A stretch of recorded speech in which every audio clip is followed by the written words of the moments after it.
ladies and gentlemen, and welcome to the series finale, we all assume, of Secret Invasion.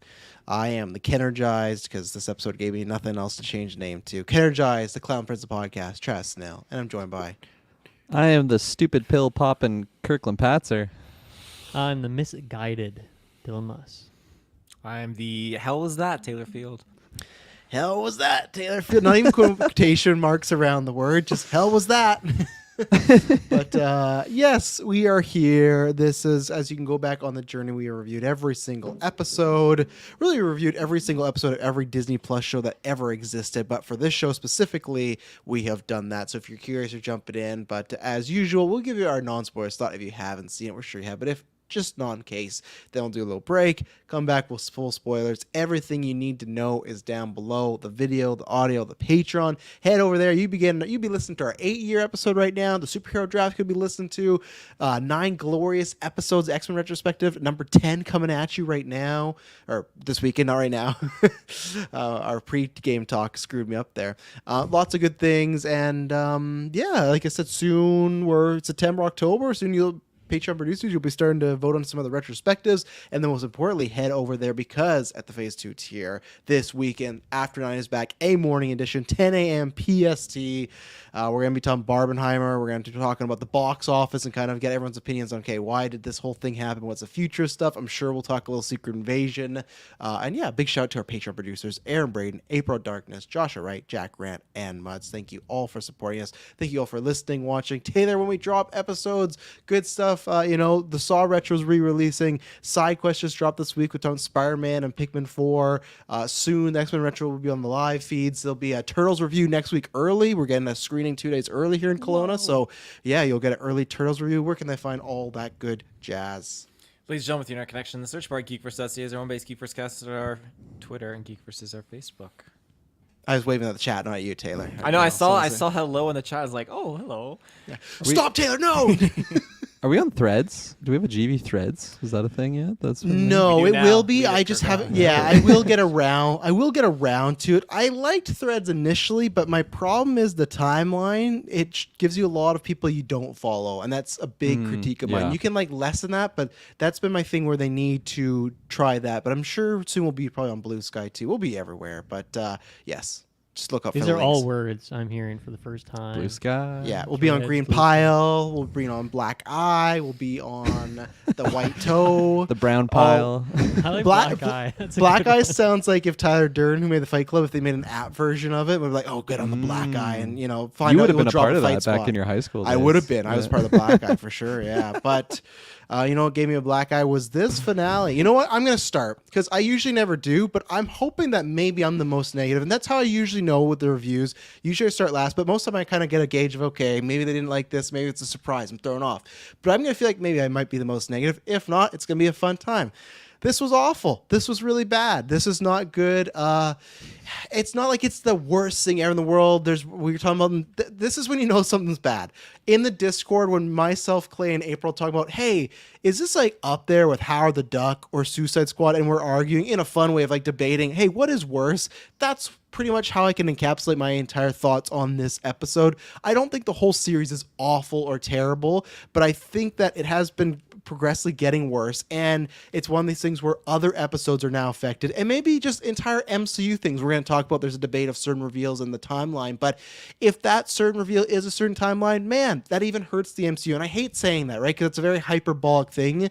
I said that, sorry, Dylan, on our review, I said about Eternals, I said that hurt the MCU, just because some stuff were not so much the movie, it was just stuff in the past where it's hey, how does that fit in there? And that's a little, same thing here. I think it hurts it. And then I think from not even the story perspective, just as a brand, I'm not one of those guys that likes to say, oh, the MCU's dead, the MCU's in trouble. I still don't think that. I still think that's hyperbolic. But I can definitely say between Ant-Man and this happening within the same year, this is easily the lowest point in the MCU. Now, people thought that when we got Dark World and Age of Ultron, right? And that was considered the low point at that point. But it can always change. It can always evolve. The strike's happening. I think even stuff which we're going to talk about in Bread and Butter coming up about the Disney Plus shows and, what they've done to the MCU. With Bob Iger saying, oh, they're going to lessen production. Sure, there's some bad stuff he said in the interview, but that's maybe not a bad thing because I think we had a good first run a year. There's mixed results here and there, but overall pretty positive. And now I think it's been, other than She-Hulk, for me, pretty mixed to negative, which has been kind of disappointing. And this, to me, was the example of that. I think this is, I don't care. I'll just say right here in my non-spoilers, this is now replaced Ant-Man as my weakest project in my MCU rankings. I think this finale was so bad on multiple levels, from just being rushed to being lazy to hurting the MCU other story-wise to just being...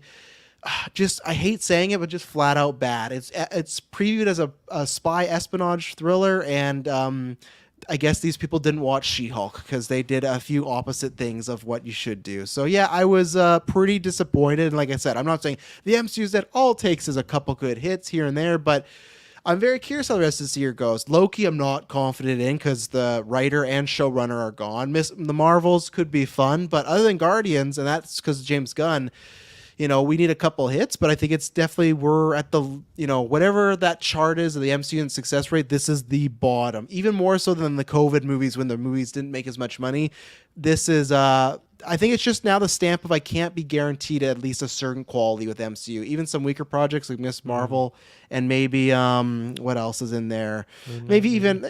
Moon Knight, even more so like maybe Hawkeye, even Eternals. I still passed Eternals. I still liked it enough. Like that's where it was. To me, it was, this thing that I liked the least, I still passed. Now I have 2 projects in the MCU I would fail, and now that's fine. It's not going to break my life. We're still going to have a bunch of fun talking about MCU and DCU and video games. It's not like, oh my God, but we were in the era when we started podcasting of MCU was a certain level of quality, and I think we're definitely past that point. I think all of us have different ones. Like, Dylan's not the biggest Black Panther fan. Like, I know there's different people, even our Discord, that feel, these are actually Forever bad. Specifically, okay. I don't want people to come in here thinking that I don't think the first Black Panther is in top 10 tier. Oh, exactly, yeah. And then there's people like us that we love Multiverse of Madness, but there's people in our Discord like, that's a bottom tier MCU movie, right? So it's definitely, things have changed, and this finale was the definition of that for me. So not good. I'm excited to talk about it. There's some fun meme perspectives, but I think multiple ways this hurt the brand. So I'm going to throw it to Mr. Muss right now, because I know you're on a similar way than me. I'm trying to build up, see if these guys might be a bit more positive. Who knows? But Mr. Muss, what do you think about the finale? Because I feel like the show, you're kind of back and forth, but in these last episodes, not so much back and forth, kind of a meh. But where are you? Did this this help you? Save the show for you. Save the show. It's interesting the way you describe it, because I'm definitely negative on the episode, but to me it's not even a huge jump or fall, however you want to describe it, from just where I've been on the rest of this. This definitely has MCU rushed finale-itis, which we've seen in almost every show good. at this point. But this in particular, I was even memed in our chat today. I was like, oh, that finale, 37 minutes long. That was before I had watched the episode yet. But I'm like, that is a very surprising choice. And even by the end of the episode, I'm like, okay, this feels like the midpoint in the season. This stuff is so rushed. There's this huge thing that's kind of set up and just forgotten about, not even resolved. It's what is this? How is this in the finale? I'm shocked by some of these choices. But yeah, to me, the quality wasn't significantly worse than the rest of the season for me. Although this, I would definitely have to put this in the lowest slot. There's very little about this that was exciting for me. There's one sequence that was kind of fun, but then all the other just storyline stuff, really unexciting. So I'm definitely not. It's not my worst rated project in the MCU, but it's bottom 5. I looked at my list, I put it somewhere, and it's right above Miss Marvel. But that's not by much. And honestly, those two could probably swap position just because of how the quality, the inconsistency of Miss Marvel, or is just the consistently mehness of this this one for me. So yeah, not too hyped about this. I guess I got my expectations right from what I was thinking this show would do for me kind of before it came out. I was hoping to be maybe a bit better. But yeah, definitely another low bar. And you made some good points there, Travis, of we just can't really trust the quality of MCU stuff anymore. For the longest time, is like even the worst things were like Yeah. still at that level that were pretty decent. Whereas this year, well, I guess just between this Ant-Man and then Miss Marvel and Moon Knight, like all of that being within a, what would it be, like 14, 15 month period? Something like that, yeah. It's kind of a rough period for sure. Even though there was, some good stuff that sneaked in there. Werewolf by Night, Guardians 3, there's still some good things happening. But yeah, just the consistency of the brand is definitely fallen right now. You were saying that, this is back and forth in this Marvel. You're going to have to rewatch it both to heavily decide. No, I Where- don't think so. Don't think I will. No, I don't think I will, yeah. I'll watch the first 2 episodes of Miss Marvel again. Those were good. Yeah. But then, big downhill moment after that. Do you think the Secret Invasion has anything as good as any of those episodes? Yeah, so that's where I guess it's hard to rank them because That's where it's I tough, feel yeah. like all 6 of these episodes, except for maybe the finale, I would say are better than episodes 3 through 6 of Miss Marvel. But then those first 2 were way better than anything here. So Yeah. it is kind of a difficult calculus for sure. Mr. Patzer. Yeah, I'm I'm pretty disappointed, honestly. I found for my overall enjoyment of like throughout these last few weeks, doing the reviews with you guys, I feel like I've been just waiting for a almost like eureka moment to happen where it's just like, man, I am fully in. I feel like I was relatively positive throughout the entire show, but coming into the finale, I was kind of expecting some good stuff. Whether, like, I'm not even saying they had to resolve everything, but just like set it up in a nice, satisfying manner that I can at least look back on the show. It's like, hey, this has some consequence in it that I'm glad I went through this journey to move forward in the MCU. And personally, I'm like the complete opposite now. I actually wish that this show just didn't even happen. As extreme as that sounds, I feel like that's actually completely safe to say. And like even looking back on like the Skrulls' involvement with Captain Marvel and everything, and like it fit for that. I really, really like that movie. I think it fit for that movie. But looking back on it, I'm just like, I just don't think I like the Skrulls at all. I don't think I like this idea of the Secret Invasion. I remember, Travis, you voiced that on like the comic book version of the Skrulls. Like you just haven't been the biggest fan of. Can't remember if it was Super Skrulls or just Skrulls in general. Was it Skrulls just in Skrulls? general, Yeah. yeah. And Like, I like. I haven't experienced them in the comics, but now just going through this, it's just like, man, I wish this wasn't even a thing. Like, I wish they just focused their resources on some other idea in the MCU. Clearly, they thought that they had a good idea because they stuck around through a couple movies as well as this entire show now. And I'm not a big fan as to just the consequence of them just entering our universe. And like, something that I said early on in the show is I and even before the show came out, I remember on the trailer when we were talking about that on a newscast, I didn't want this to be like super, super high stakes. And man, I didn't even see the runtime when I started the episode, but the first thing I read on the description was just, I have it right here because I didn't want to misspeak. All hope for humanity rests on Fury's shoulders. And before I even press play, I'm like, I am so fucking done with this. I'm so fucking done with this. Because after I saw that, then I saw the runtime. It's 37 minutes. Nick Fury has 37 minutes, including For credits, all to save humanity. all of humanity. Like, are you fucking kidding me?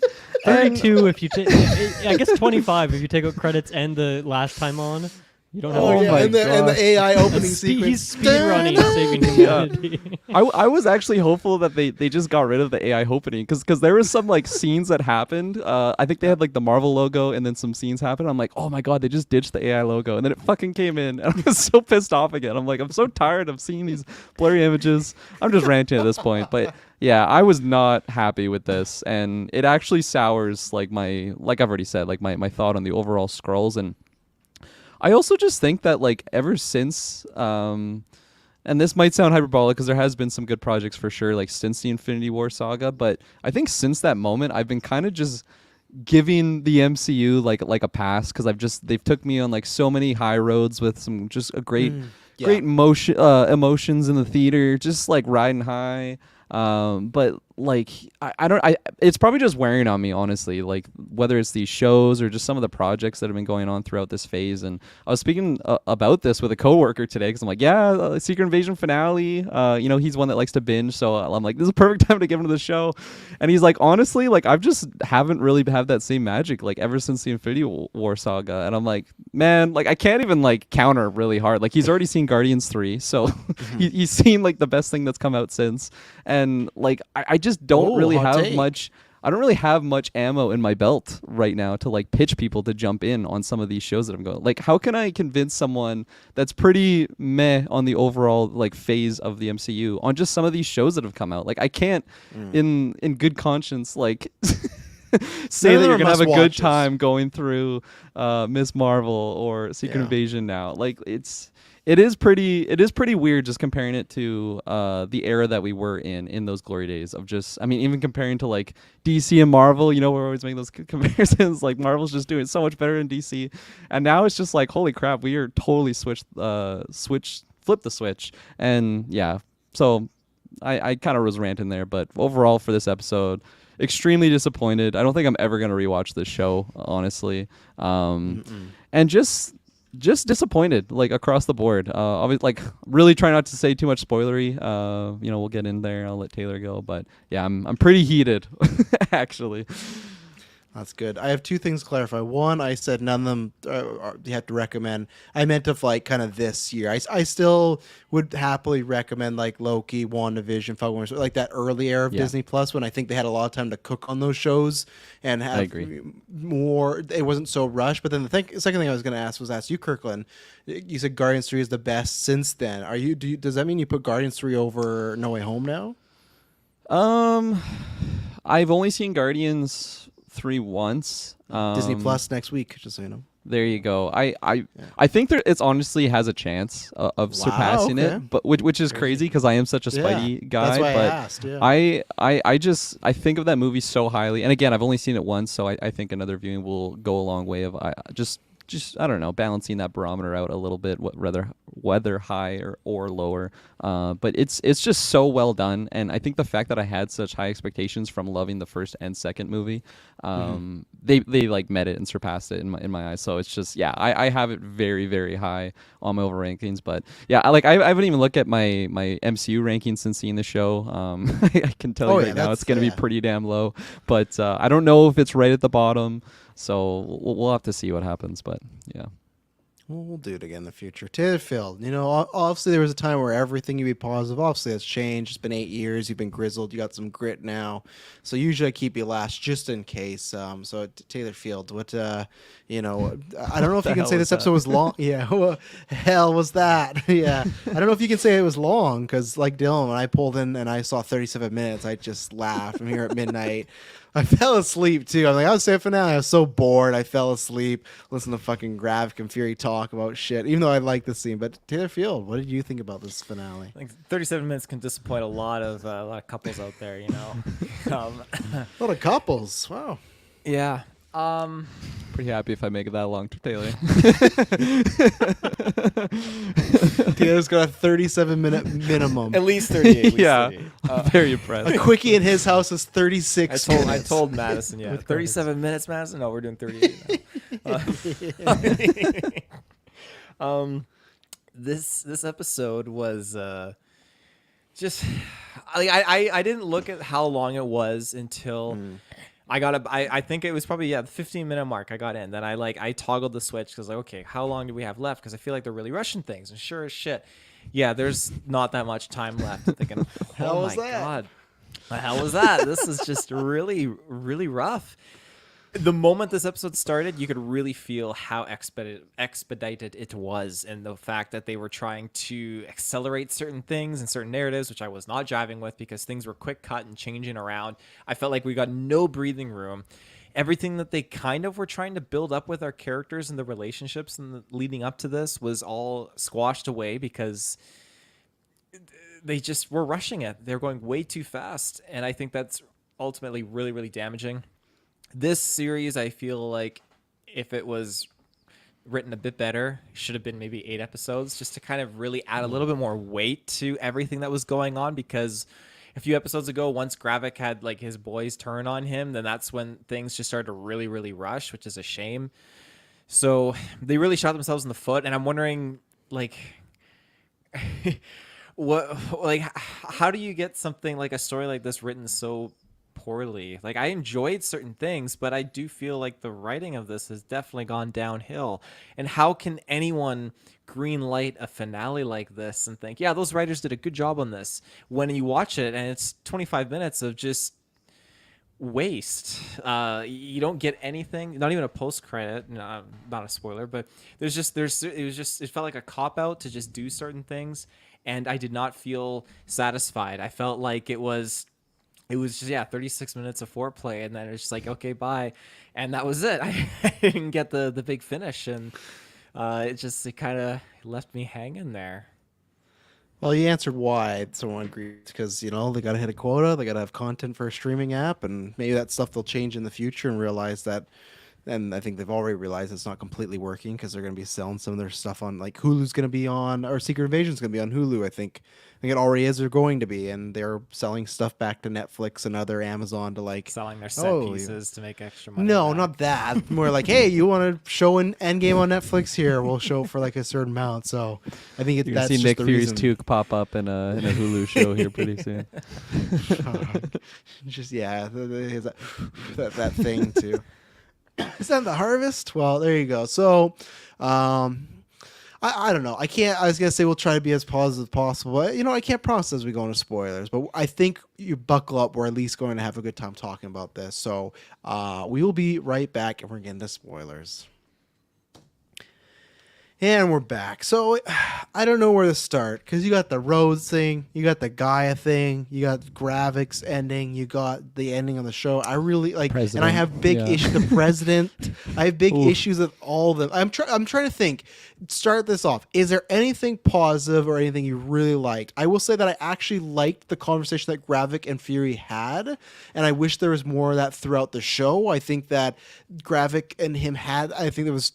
Again, it sucks because it's not. Right? Yeah, it's not. Yeah, it's not no, I was gonna say that it Okay, sucks yeah, sorry. because the stuff Fury was saying was like, oh yeah, him admitting he did wrong and he was powerless, but then it's Gaia, so it's like, okay, so that's cheap out, which we're gonna get into. But most of the conversation I actually liked, and I wish there was a little bit more of that throughout the series. More, again, obviously would like it to be longer, but I was liking even some of Gravik's points. Again, it sucks that, okay, all the Skrulls turn on him, he's in an empty room, he's alone, all that stuff sucks. I'm just talking about the actual dialogue between the two. I say I enjoyed that until the flipperoo, which I had a feeling, but even then I was enjoying that for the most part. So let's just get negative already, because I got to disagree. I mean, obviously the switch of Gaia is not good, because it kind of takes away any of the actually compelling stuff going on there. I mean, you can argue that, okay, well, everything Gravik's saying is still has value, but I just felt like, man, I wanted to see what Gravik's talking about. There's been so much talk about Fury. Obviously, we're memeing at the start of the show. He's changed and all this stuff. But what Gravik's saying of like, oh, this body that I'm wearing, this is the first guy I killed, and you made me kill him.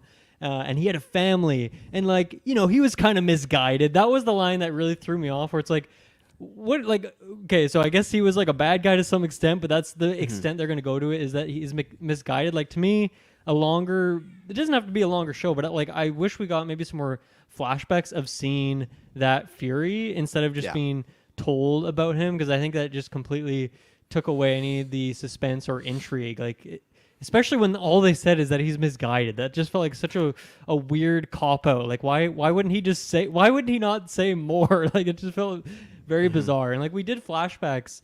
We did quite a few, like de-aged him, maybe like, 3 3 or 4, times. like 5 flashbacks in this show with different characters and stuff. So I don't know why we didn't get more into that, because I definitely wanted to see more of that side of Fury. But like, when else are we ever going to do that? It doesn't really make sense anymore. So yeah, I guess I was disappointed in that, just because, I don't know, I wanted to be shown that instead of just being told it.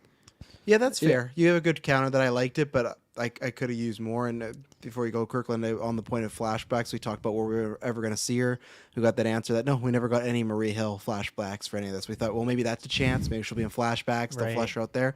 Nope, just that one episode, shotgun down. Good fucking MC died. run. Yeah, crazy. Good MC In this run. show, in Oh this my show, she gosh. died. Like, oh my god. Like, Yeah. No, I'm very much with Dylan on this one. I like the performance of the actor that plays Gravik. I forgot that guy's name. But yeah, I just feel like he was really hitting the emotion. He was getting sweaty. He was getting like basically borderline tears with how just angry he was getting. So I did like that. I'm glad it wasn't just like the scroll like version. You know, actually let the actor act. So I did appreciate that. But I'm completely with you, Dale. Like, I wish I would actually got the chance to see these things, because I feel like a lot of it throughout this show too, and because Nick Fury is just such an enigma of a character, like you don't really fully know what is the truth or what is the objective truth with this. Like I know he's gone through like crossing some lines here and there, and like just working in those gray areas. Like that's his whole thing, is being this guy that I feel like he kind of just he does what he wants. He makes his own rules at parts. So like when the conversation was starting, it seemed like they were going to be painting like he actually is the objective bad guy in the situation, but it's just we just have the word from the scroll that's taken over the body of a guy that he killed, and that guy must have been misguided because of this line that he dropped here in this conversation. And I was also just I don't know, I didn't like the whole like radiation poison thing. Like he just needed his pills, or it was weird. There was a lot of That weird was I stuff didn't going like. on that I don't think was necessary at all. They could have just had this conversation in a setting without needing like Sam Jackson to be like on the ground kind of wheezing. yeah. And so that was kind of taking me out of it. And then the second that it was revealed it was Gaia, it was I don't know, I just like in hindsight I just like disregarded the entire interaction, because it didn't even mean anything, because it actually wasn't Nick Fury there. So like Nick Fury has no idea that went on at all. He's never had like a nice resolution with Gravik, even though it seems like he's probably guilty at some extent for pushing him in this direction to be so extreme. But that just wasn't resolved at all at any point in the show. And I mean, he's never gonna have a chance to even speak to Gravik in the future. So I think that is just like clouding me looking back on that scene, that I just can't give it a pass for that aspect of it. Yeah, you guys convinced me. I don't like it anymore. you said too much. I'm like, yeah, We're I supposed to just start can't. positive. Damn it, I we swear tried. to I you. tried. Well, my last positive thing before I throw it to Taylor is what you guys were saying. I feel like this episode presented two things I wish the show was, which you should never do. But I'm just saying from, okay, what we did get, we're going to talk about what we did get. But from fan theory, when they were talking about, the theory of old, we'll love to see more of that. And then also, I'll save that actually. I'll save it for another point. But that is one aspect where I'm like, yeah, this could have been more interesting if you would have spent more time. Again, I hate saying it because it's me like Clark, but take out Gaia. We don't need any of this. Just have it Fury, Talos, and Gravik, and devote all that time to those back. You could even have Talos in those flashbacks. Make it Nick Fury's the good guy, Gravik's the bad guy, Talos is in the middle, and you get sides of both of them. Why maybe he should go back with Gravik. Maybe he should stick with Fury instead of just fucking stabbing him in the street. And again, we lost Talos for the show too. So another thing to me just hurts the MCU of like.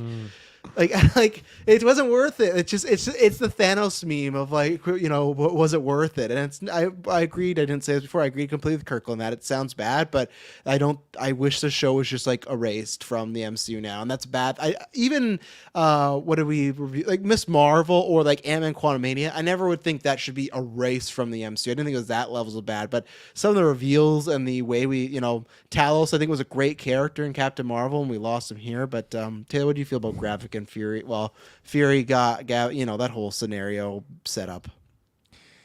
The moment I saw Fury in this scene, I thought, okay, it's not the real Fury. Like he's bumbling around coughing. Like this is just Fury doesn't cough. Yeah, Fury doesn't cough. This is just it's all bullshit. This is not Fury. And then when you see. No, you don't see Sonya doing the her name's Sonya, The blow right? dart things. Yeah. Yeah, when you see Yeah, her you're not right, yeah. doing the blow dart things, I'm thinking, okay, he's obviously here. This is all just an elaborate ruse. You didn't think it was the Vanisher from Deadpool 2? Could have been him. You never know. Brad Pitt just pops in. You never know. Imagine that. Imagine if he would have came back for this. Fuck. For the finale of Secret Invasion. Yeah, I was not impressed, and you just I don't know, like it's just there wasn't enough kind of narrative getting us to that point. I feel like it was rushed. It really was rushed. So I'm disappointed about that, and I think that to get a little bit more out of Gaia and Gravik, because this is the first time they've talked, right, since she found out Talos died, because she Since was he like, killed her, remember? yeah, that's right. So there's a little bit All more that. development and narrative that needs to come out of this, but no, she just got juiced up and just went to You town killed my on him. parents. Yeah. He I was died like gonna- within 10 minutes of like finding Oh out. my The, God. like, Yeah, that which reveal. totally hurts in retrospect. Like my power respect level for all the other Avengers, like because Oh no, my gosh. no. if you're like a no. combination get of there. all of them, like I feel like you should be literally a god and immortal. The only way I'll headcanon it, because it was awful, is just that they're not. It doesn't work. I want to headcanon it that they're not used to these powers, so they haven't mastered them. But then you have guy out of nowhere just busting out Mantis power, just know how to like. I'm still gonna And count even it that. Gravik did like the monk like finger thing. Oh, whatever his yeah. name is. I just don't. Not Cull Obsidian, whatever his name is. Ebony Maw. There it is. yeah, Ebony Yeah. Mater. Right. Yeah, we Ebony can just Mater. transition into that. But yeah, so yeah, reveal it's Gaia. He was gonna put himself through the whatever skull transformer to put the harvest into his body. Fury was in there as well. That wouldn't affect Fury, right? Well, no, it does because it's Gaia and she's also a Skrull. So now you got two Super Skrulls who have the power of the Avengers, Thanos, some Guardians. I don't even. This is not like a misogynistic thing. It's just like seeing Amelia Clark with the Drax armor was one of the weirdest images in my life. It was because so small. It was so small, and it was just bad. See, it wasn't her and her body. It's just like the CGI and the look they gave it. I did not like anything about this at all. And like Taylor, you give Captain Marvel shit for being too powerful in 2018. Like this is like, imagine if you get told this now, you'd be like, oh, I'm completely fine with Captain Marvel in this movie having these powers. These people are just getting shot up with all the Avengers powers and the villains. Yeah, that's such poor writing. 'Cause, like, how do you pitch that? Guess what? This Skrull is gonna have every Avengers power. It The feels Guardians like of the an AI wrote Galaxy. it. Everyone. Yeah. It does feel And like an AI. Why wrote does it. she have Drax's tattoos as well? Like what? The like, Drax, Well, Drax that's thing not was tattoo. confusing to me too. It's like, is that his power? Is that he like? I don't. That didn't even really make sense to me. I don't know. That felt very bizarre. strong. Yeah. Well, would she just be shape shifting into his species at that point? Like, why do you, if you have Yeah. his power, it'd just be super strength. I Why guess does she so, have to but- change? And like, why Stamina. wouldn't you just like be Hulk? Yeah. He's quite a bit And stronger. but they than- did turn Hulk into in like Captain Marvel mode, you know. But like they did turn into like big characters like that. That's what was so strange. It was just like a montage to show off like, yeah, here we are in phase whatever, Thor and was now in all these there, characters some- have some everything. Rock arms. Go rewatch all these movies. Yeah, it was just weird her to be like, yeah, look at this, and she's like flexing as Drax. Like, what are we doing? Like, this guy killed your parents, and you're all mad about it, and Reminded me of a really bad like Photoshop because it looked like it was literally just Drax, and then someone like grabbed it, shrunk it down, and then just put it on. Like, because it just it looked so bizarre. It was shorter. It was I don't know. It just was bizarre. I guess I'll be the contrarian here because, like, in a vacuum, I actually kind of had fun with this scene. Just, I don't know. Maybe it's a bit of, like, fan servicey, right? Because it's just like, oh, here's a Hulk arm. Here's Korg's arm for, like, all this stuff. Like, where did the ice sword come from? Like, whose is that? I think it's a frost giant because they said a couple Okay. of episodes ago they got that frost giant from Right, Dark I haven't World. watched So Dark World in a while, so I Yeah, completely forgot yeah. about that. But yeah, I mean, I don't really like the implications of it. I don't like any of the character moments of it. But just like in a vacuum, as far as fight scenes go, like I don't know, I kind of had some fun with the scene. Is it going to be an all timer? Is it going to be best scene nominee in the MCU Golden Geeks for 2023? Probably not. But I don't know. I at least had like a good enough time with it. Maybe also because this episode, all the other ones I've watched on my big juicy TV. I watched this one on my computer today, so the screen's a lot smaller. So like I thought the CGI was fine. There was weird lighting the whole time, but overall I didn't think the CGI was that weird. Obviously Amelia Clark with a huge arm looks a bit strange, but I don't know. Skrulls and Super Skrulls in general kind of look strange. So there's Yeah, I my don't think positive thing for the episode. I There had you fun go. with it at least. yeah, I don't think it was a complete mess. I think it was just something off a few times with them, but that's when you're getting a bunch of morphing. But yeah, I think them in actual Skrull form looked fine when they're Captain. they're both turning to Captain Marvel powers and they're Right. fighting in the sky. And again, I just don't even know. Like, I guess that's just how it works. That because I feel like we got this elaborate origin of, the plane explodes with the Tesseract and that like connects to Carol's body and yet da, da, da, da. I just never thought in my mind that if you get a drop of Carol's blood, you can also become this. If that power felt very specific to her, like even just like and even then, I agree with Taylor. I think it should just be strength. It's just kind of weird that you're turning into their body. Like, okay, you got Thanos' power. You should just have his strength. So does that mean if she turned to Thanos, she would like literally just look like Thanos? I guess, right? Because it's their DNA, and that's what they showed us in the show. It's just, it's for me just the implications of. We talked about this already last week of me not liking the MacGuffin. I would have liked it more if it would have been. I know Taylor, you don't like this, but in Mission Impossible 3, when there's a MacGuffin, but you don't really get to know what it is. If we knew what it is, but if we would never got to see it used, like if Gravik was so close to using it and didn't happen, that's like okay, good. We don't gotta go past that bridge. But now like Sam says, is a supercharged guy a character in the comic book or created for the show? It's definitely created for the show, but I just don't like. I don't like Amelia Clark's character, not because Clark. I just think she didn't do a great job, and they didn't do a great job with her, so she couldn't She was do a great given job. nothing. Yeah, let me rephrase that. Yeah, that's what I mean. It wasn't her fault, but it's just we have this character. I think it's been a problem all of even Phase 4, which I liked Phase 4. Phase 5 is very rocky right now. I just got Guardians, but we introduce all these characters. Like, when are we going to see them? There's definitely way too many characters, and having this character that like has all the powers of Avengers, if she would have also died, like if it was a double kill, then I'd be like, okay, I didn't really enjoy it, but fine. But how is she not supposed to be an Avenger? But the flip side is I don't want her to be an Avenger, because that'd be like, that's so boring. It's worse than a Superman, which I think you can still write Superman great, but that's always a knock against him. This is awful. You don't need having any this- other Avengers. Like, you just need her. She's No. the team. That's why they haven't told us the team. It's just going to be Amelia Clark on the Avenger. It's just going to be called Avenger, and that's all it is. It's Like her versus all the Kangs. yeah, her versus all the Kangs. Exactly. I'm not a fan of this. And even then, if we, and my flip side, last point is, if we never see her again, that also feels stupid, because just like we have this super powered Skrull being in there. I don't know. I'm have so many. Yeah, I minds guess. torn. So obviously, the end of the episode, she teams up with Sonya, right? Is the character's name? Yeah. Where's that and going? With the idea to like help the rest of the scrolls that exist is kind of how they pitch it. So yeah, what do you guys think will be the next place that this character pops up? Because to all your points, like it feels like she is so powerful, you can't just not mention her ever again. It would need to be relevant. Even if she just leaves Earth, like that would need to be. You would think at least like mentioned somewhere that she's like disappeared, but as far as we know, like she's on Earth, just helping people out and stuff. And I mean, I guess that kind of leads into like just the huge can of worms that this season leaves open with this whole like fucking Marauders versus Skrulls or whatever's going on Earth right now. But yeah, where do you guys think we see Gaia again? Or I guess Gaia and Sonya, both of them together. It's gonna be like some Lightning Bolts team or something, because it was very much Thunderbolts vibes of you have a female exec coming to recruit an outcast character. It's like I don't know. She was mentioning that she like worked with something of an associate. And I'm like, oh, maybe she's gonna have a tie to Val or something. I don't know how this is gonna work, but then I don't know.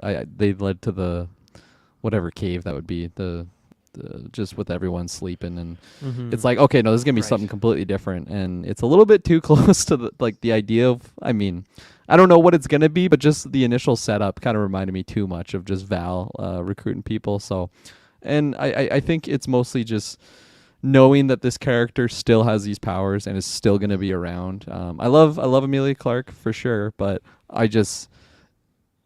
For what was revealed here, I'm just like so upset at the thought of what could be coming. I don't even want to think about it. I don't have major guesses or anything, but for right now, I just can't. I can't see it like fixing what was kind of unraveled here, and I truly think this is going to be something, unless they just find a way to erase a lot of these. I don't even want to say erase these events, but just kind of fix certain things, like not have a super Avenger just out there in the world right now. It's just going to be souring going forward. So I hope it's very minimal, the inclusion of it, because like you already mentioned it, but just like it's so difficult to write a character like Superman, like Captain Marvel, that's like so super powerful. How can we incorporate this into the world? and now you have one that's like tenfold that. Like it's just so ridiculous to me. I'm not a fan. Not a fan. It feels like I just hate they do in comic books they do this, and maybe sometimes the MCU, but they try and do that thing where this character's so powerful and that's why you should like him. They have these cool moves and this is what, but it's just like that's not okay. Yes, of course, Captain America had the super soldier serum, right? But that's not why people end up liking him. He's the most normal out of the bunch, taking out Black Widow and Scarlet Witch, right? He's not a god. He's not the cool guy with the suits. He's not the Hulk. He's just a dude with a shield that is protecting America. And yes, he has some powers. But people fell in love with not talking about comics, just talking about the movies. Fell in love with Chris Evans, that portrayal, the idea of the little guy. It doesn't matter how many powers you give Emilia Clarke or Brad Pitt or fucking bring in Adam Driver. It doesn't matter. Like if the character, it'd be different. I still wouldn't enjoy the power set, but it'd be different if we were just loving this guy a character and they're like, man, we love what she's done with this. Very interesting. Let's see what can happen. Even something like Moon Knight, I'd be more open to this because like it's Oscar Isaac and it was a whole season about him, but we know so little about her and got so little. And just like I said, even this fight was just like, you killed my mom, you killed my dad, I'm gonna kill you. She defeats Gravik pretty easily and then you just move on. It just feels like such a video game fight, and that's why some of the non-spoilers, I can't believe they did this. Is the first Disney Plus show after She-Hulk. I can't believe I called this out last week. I can't believe they literally did the joke finale where it's the dude takes formula, gets big, and the other person gets big and they fight. They literally did that. And I thought out of all the shows that were coming, Secret Invasion, which was supposed to be the spy espionage show, you would think it wouldn't end that way, but it did. And it's like, I don't know how Loki's going to end, but I was kind of hoping that She-Hulk joke was like that. So then these other finales wouldn't, like, that was kind of like the send off of that type of finale, right? Like, okay, we kind of get, let's make a joke. And, like, I really hope I don't fucking get Daredevil and Kingpin like shoots up with some fucking, but like, how come I know you laugh, but it's just like every finale's been this way. It's the bad guy gets like big, other than Loki. Loki has like proved right to be like that was just a conversation, right? And I think that's why everyone's favorite. But it's always just there's a bigger bad guy with more powers, and I don't know. It just and I'm just surprised that they made fun of themselves last year for it, and then they literally just did it less than a year later. Well, I just read the room. Like I don't get it. And the guy I think to me is like the example. Like that is the pinnacle of that complaint of a character just becoming overpowered. Yeah, I mean, I think that just is like the perfect example of how there's clearly a lack of quality control going on over at Marvel right now, and very much it's pretty obvious that there's a lack of like cohesion between the people making these different shows and the people who made She-Hulk. Didn't have a single conversation with anyone making Secret Invasion. You don't necessarily need that, and obviously when you're making 5-6 projects every year or something like that, like they have been, it's pretty hard to keep up. But that's when you have the Feiges of the world who are watching over everything, right? And yeah, it just seems like that's not happening right now. And the communication and just like the inconsistency, like even go back to Ant-Man's, like, how is this the third movie in a trilogy? This feels like nothing like the 2 movies prior in it. But yeah, there's just like that inconsistency. And yeah, to your point of like the power stuff, like I actively find that less compelling. I think that's why I don't care as much for Captain Marvel, and why I've never gave any amount of shit for Superman as a character. Like I think when you go to that power level and they can just do everything and they're so powerful, it's less interesting. Like X-Men seem to be like a great version of that, where like they'll have a very powerful character, but then they always have like some huge downside to it, and that's what makes them compelling. Whereas a character like this or Captain Marvel, like there's just no downside and they're only super overpowered and can do everything. Well, and to your question too, because I kind of went a different route, though. Where does this show go? I think when we do that bread and butter about like the Disney Plus shows, I also just want to talk about how many. I feel like this phase has been really bad for a bunch of cliffhangers, and I thought, okay, we're all leading to Kang, and I think some are, but I just feel like even stuff like when I guess we're getting Shang-Chi too, but I feel like there's been so many of like setting up another season or another show, and I feel there's been so much stuff of like even Moon Knight too, like. What was like we had the fucking reveal of Jake Lockley, right? And that's like there's been no word of Moon Knight coming back. There's been no word of a season 2. So it's just this thing sitting here. And the same thing of like Guy, it's like I don't know what's better. Is it better just for them to never do anything with it? And we always go, what do they do with that? Why do they even do that? Or is it better to try and incorporate it? But when they incorporate, just like there's too many things they have to incorporate now. Like with the first phase, I didn't know we can't go back to the way things were, but you had your Avengers and you just had to incorporate those like 4 to 5 characters. But now it's like you got to incorporate the 4 to 5 characters and all the other side characters set up and backstories. And again, there's been no announcement of a Secret Invasion season 2. I highly doubt we're going to get it because viewership was low. This is the worst reviewed thing in the MCU. This episode's in like a 19% Rotten Tomatoes, and they do care about that stuff. It's one of these things where it's just like, so now do they just say some sort of like throwaway line of, oh, there was a Skrull camp and some guy destroyed it, and I don't know, it's one of these things that this happens in comics too, where I've never bought into this idea, but I still think maybe if we patrons, maybe not this time, but the next time, if you can guess our goal, we appreciate it. If not, you got some days still left to guess that 50. But I maybe the more loose threads we're leaving, I am subscribing to the theory that maybe after Secret Wars, we do just reboot and start anew, and we've had a good run, and then start with X-Men as your new thing. Like, you got X-Men because that answers like, oh, why are we doing X-Men now? Because I always thought, no, you can go past that, but with all these stories they're leaving open, and unfortunately a lot of stories I guess I'm not too interested in, I don't know where we see these two next. Because I'm like with Kirkland, we're like, oh, this feels like a very Thunderbolts thing, but they're not in Thunderbolts at all. They were about to film that. That's Val. That's Florence. Like, there's not, like, that was going to be filming before this thing, and those characters aren't in here. And even Sonya, it's just like, good for Olivia Colman. I'm sure before she gets paid, but just like, what's the point of even this character? And maybe one day it'll. I guess the difference is a few phases ago, it felt like, it more felt like, I'm interested to find out what's going on, where now it still feels like, what's the point? And there's things that would make sense later on. I just don't know if it's gonna make sense. And fair enough, I guess, like, right, like, look at Incredible Hulk. Iron Man showed up in a bar to fucking Thunderbolt Ross and was saying he was recruiting people for the Avengers. And then Avengers or Iron Man 2, they're like, you're not a part of the Avengers. So in the past they didn't make continuity errors. Maybe it's just that I'm not excusing it. I'm just saying that maybe because we're reviewing it and like dissecting it, maybe it just stands out more. Maybe they're just making more of those mistakes lately. I don't know. It's all time. But what about you, Taylor? Where are we seeing these two? Or are we seeing these two? Or do you want to see these two? I mean,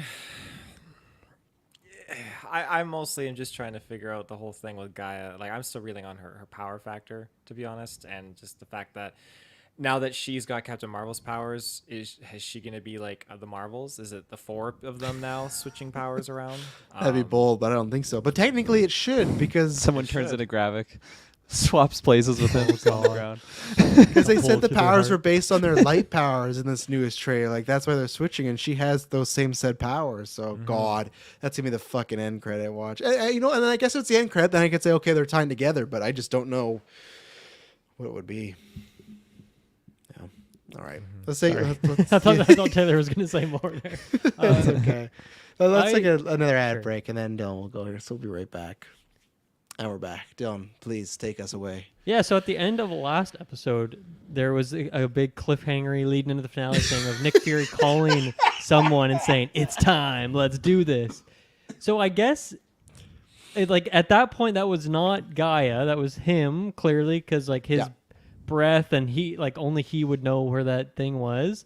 But then he called Gaia, I assume, and then he met up with her, gave her the thing. But like, when they left that conversation that they had, I don't even know where they were, like in that apartment, and he's like, "Here, take my keys and go bury your father," pretty much. Like, I don't know, to me that was like the send off, like, see you later of them. But then, like, okay, I guess I'm gonna contact you later when I have a plan. Very weird reveal, and also just such a, like, I don't know. I guess it just, like, the hype built up. Maybe we overhyped that and we're like, oh yeah, Monica's definitely showing up here or something like that. But that just felt like a very weird setup for what we got in that last episode of their interaction, for them to, like, team up and, like, have this masterstroke plan in the finale. Really, really weird choice, and just felt like we want to have a cliffhanger at the end of this episode, but writing wise, it doesn't really make any sense when I think back on it. This is after the dialogue too, where Nick Fury preached, I think it was to Sonya, that he needs to do this without calling one of his super friends in or whatever. And what does he do? Yeah. He calls in a super friend to deal with Gravik. The Skrulls aren't superist friends. friend. Yeah. He looks down them.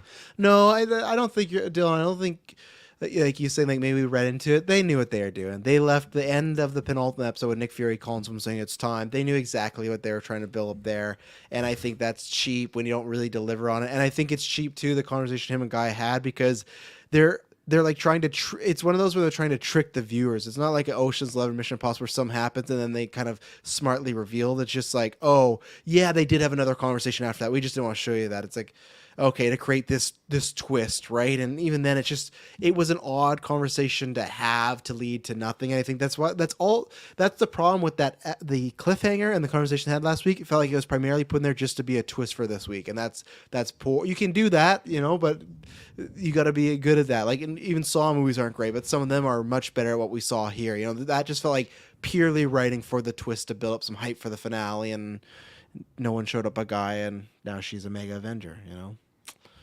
She did the task. She nailed she did it. the task. Yeah, and like Excelled where with like flying colors.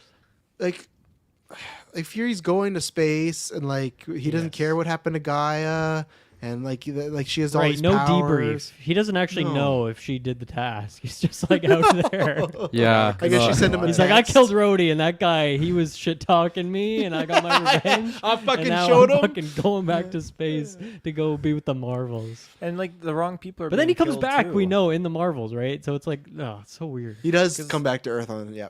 Like Because like immediately. you get that conversation, obviously the president's like, I need to clean up this mess and all that, and he's telling the president like, you got like your speech, and now you have people going off killing Skrulls, and then people killing people that almost they think are forgot about Skrulls that. but aren't Oh Skrulls, they're my just God. people. So Nick Fury's like, I'm fucking out of here because people are just murdering other people now on live coward. TV. Yeah, The forever Wow. purge has Yeah, commenced. forever purge. It was announced by the fucking president. Yeah, but you know what? From the idea of that's what I was saying earlier, the graphic Nick Fury flashbacks, and when him and the president are talking about, hey, like if you do this, it's gonna get really bad. You're gonna lead to violence, and then they showed a quick cut of a human getting killed. I'm like, man, this should have been the fucking show right here. Like this, to me, this 2 minutes was more interesting than anything we got. Imagine they do the bombing episode, Hill dies, and from that episode on, everyone knows they're Skrulls and everyone's fucking paranoid. Everyone doesn't know what to do. But it wasn't. It was always quiet. It was always Hill died in a secret thing, and they didn't even say she died in a bomb. Like the 2 minutes, even though it felt very rushed, and I disagree with everything of Fury leaving and the president, which was so funny because we talked about last week, like, oh, he must know. What does he know? He knew shit about Rhodey being the Skrull up until Fury had to shoot him. Like he had no clue.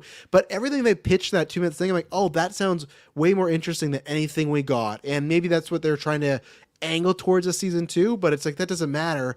It just was disappointing all the way around, and I got my biggest laugh I've had maybe of a Disney Plus show, and this was not by purpose, is when you got Shooter McGavin and he's doing his Fox News thing. He's at the desk, hey everybody, welcome to X News, and then someone shoot him mid broadcast. They don't yeah. even kill the fucking feed. They execute this person live on air. I don't care. That's what John Walker did in Falcon Winter Soldier. This ain't shit compared to this. They killed a newsman. Sure, it's an alien, doesn't matter. They execute him live on American TV.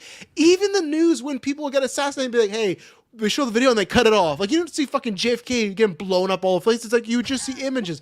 This guy got like, why do they have to shoot him right there? Fuck this news anchor. Yeah, like why do they have to shoot him right there? Why can't they wait till the show's over? And the second he walks in the locker room, like they shot him on air, and that's where it's like, this is bad. This feels like if the opening was AI, this is AI writing. This is like some of the stuff Taylor reads off when we do the joke stuff. I'll give them This- that though. Like you want to make a statement, and they obviously snuck in there and they showed the world that this is a Skrull. So that's one very powerful way of doing it. But it's fucked. The guy Just- shouldn't have been allowed in. Images on an autopsy slab, then not fucking executing on live TV. Images, That's like, images like it could be said fake, whatnot. But like if you're on a live news broadcast and you point the camera behind the news anchor and this fucking Bigfoot roaming around, it's like, oh shit, there he is. So if you kill this they guy live in and a he world with turns Thanos into in a the Skrull, snap. There's no way they can't believe I know, anything. but yeah, but they might find it kind of loosely to believe, like, oh, all our government has Skrulls in it. Like, yeah, come on. I think- believe it. Today we just I got thi- told aliens exist by the government for the first time, really. They got the non-human bodies around. After Don't after execute the him live on events- air. After the events of Thanos and the snap, and like half of everyone dying and then coming back, that doesn't seem that far fetched to me. These people are built different now. They've been through some fucked up shit. But they've also Yeah. built the world back to the way it was, right? No, Like, they haven't. no I don't way. I'd think say so. they have. They got their taxes. They got their like day jobs and selling like street foods and stuff like that. Like I think they're- Street I don't think foods. the world would bounce That was back gone that during the quickly. blip. No street foods during the blip. Guy just wanders in the studio. Yeah, I just felt it was odd, and I felt for me it was very cheesy and not great. I couldn't believe that entire sequence, honestly. I was like, yeah, check the time. There's, I don't know, a few minutes left in the episode, like less than 10, I'd say at that point for sure. And like the president's speech was just something. I'm like this seems satirical. How fucking extreme he is. It's like We will it's like murder a you. dictator, like announcing Yes. war on like someone, like another country or You're something. That's what it born felt off like. World, you are an enemy. And like I never took like he was getting screwed around by the fake roadie there, but like I never took that this guy was like such an extremist until No. he was so mad that he like believed that roadie was a scroll that he just went right on air. He's like still cut up on the forehead. Yeah. He's like, this means war, and We will kill you, your family, everyone you ever talked like to. literally for just off-world. inciting violence. That's what this guy Yes. is doing. But they're All of these trying- murders of people that Yeah. are not actually scrolls is directly that guy's fault for just inciting all that violence right there. But you know what they're trying to do, right? They're trying to do the Trump January 6th thing. That's what they're trying to do. That is so but the difference is unnecessary on a show like if this. you not to try and get political, but I have to for a second. For example, everything that Trump did when that day happened, you would still believe, yeah, this guy's a piece of shit. To Kirkland's point, I never felt this guy, what they portrayed him as, this is the guy that's going to say, yeah, purge execution style, here we go. And sure, if you want to get to that point, that could be interesting, could be good, but then you need to spend time with that character. You can't just pull the fucking chute and make him become a Trump equivalent when he's just been a random, just like, oh, I'm a president. Dude. Like, this guy's Dermot Maloney. He's an actual actor who's been in many, many things. How much screen time did this dude have? Like, unless he's in Brave New World when fucking Harrison Ford takes over, which I don't think has been confirmed, this is like a nothing role. And what I guess maybe they're going to say, maybe that's why he gets not elected again because he was too extreme. But I don't know. It's just a huge, too big a jump for me, like Kirkland said. It was... Like, I feel like when they had that big action set piece with all the cars and stuff, I think it was maybe episode 4.